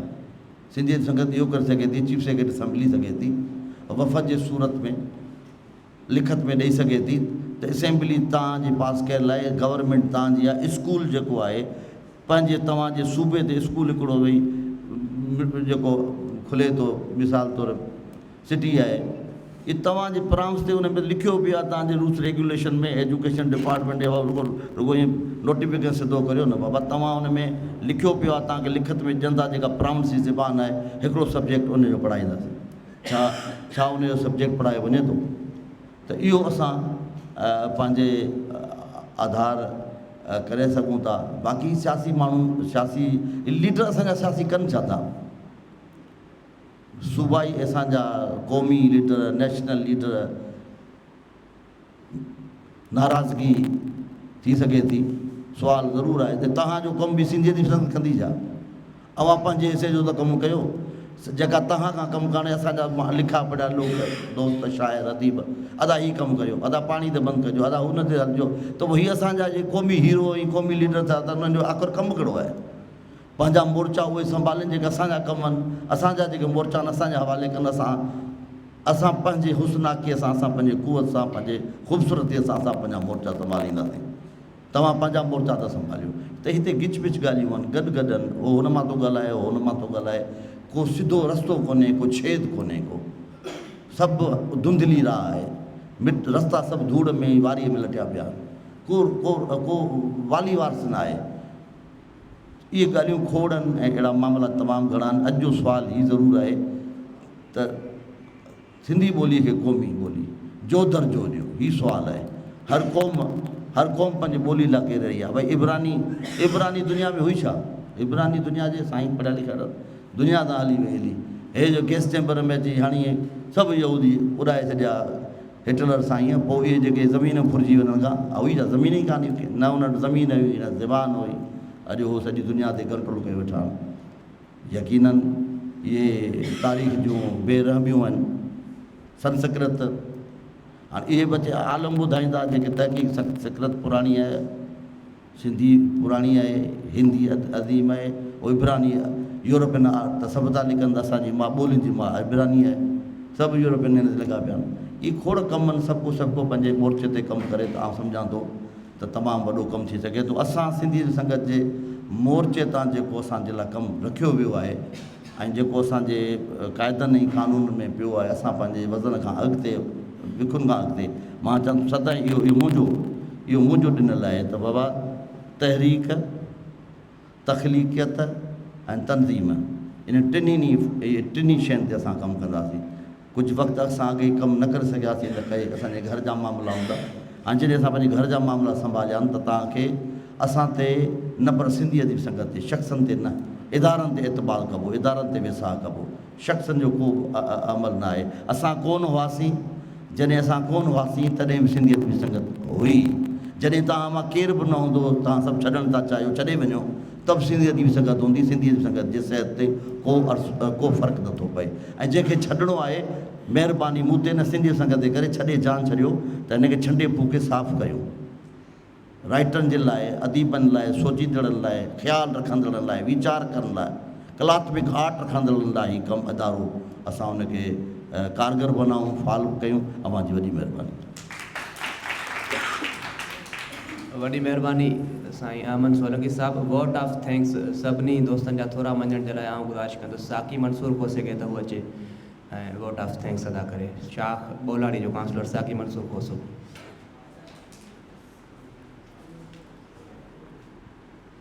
ॻाल्हियूं पेट वरनि में वधी वण थियूं, परसी मुंहुं न कयूं, गोशे गजा न सुपरी। साईं असांजो सिंधी अदबी संगत जो सरवान अहमद सोलंकी साहब साईं जी ॻाल्हि जी हिकिड़ी ताईद कंदा हलूं त बिल्कुलु जेके दोस्त कमु करणु चाहिनि था उहे कम जी ॻाल्हि कंदा। अजाई वावेला वारा जेके मामला मसइला आहिनि उहे हाणे संगत बर्दाश्त कोन थी करे सघे। संगत हींअर उन कंडीशन में न आहे जो इख़्तिलाफ़ बर्दाश्त करे सघे। ॿोलियुनि जे हवाले सां दोस्तनि ॾाढी ख़ूबसूरत गुफ़्तगू कई। उमेदु आहे सभिनि दोस्तनि सुठो लाभ हासिलु कयो हूंदो। अवां सभिनि दोस्तनि जूं वॾियूं महिरबानियूं, वॾियूं मुहबतूं जेके असांजे शार्ट नोटिस ते कई आया ऐं पंहिंजो क़ीमती वक़्तु ॾिनो। उमेदु आहे त ज़िले जाम शोरे ऐं शागिर्द शाख समेत जेके बि ज़िले अंदरि शाखूं आहिनि उन जूं अहिड़ी नोयत जूं इल्मी अदबी इल्मु दोस्त सरगर्मियूं जारी रहंदियूं ऐं असीं ईअं ई हर प्रोग्राम में हिक ॿिए सां मिलंदा रहंदासीं ऐं ख़्यालनि जी ॾे वठि कंदासीं। अवां सभिनि जी मुहबत थोरा लखलाइक भली आया जी आया। वॾी महिरबानी। इन सां गॾु अॼु जी तक़रीब पंहिंजी पुॼाणी ते पहुती।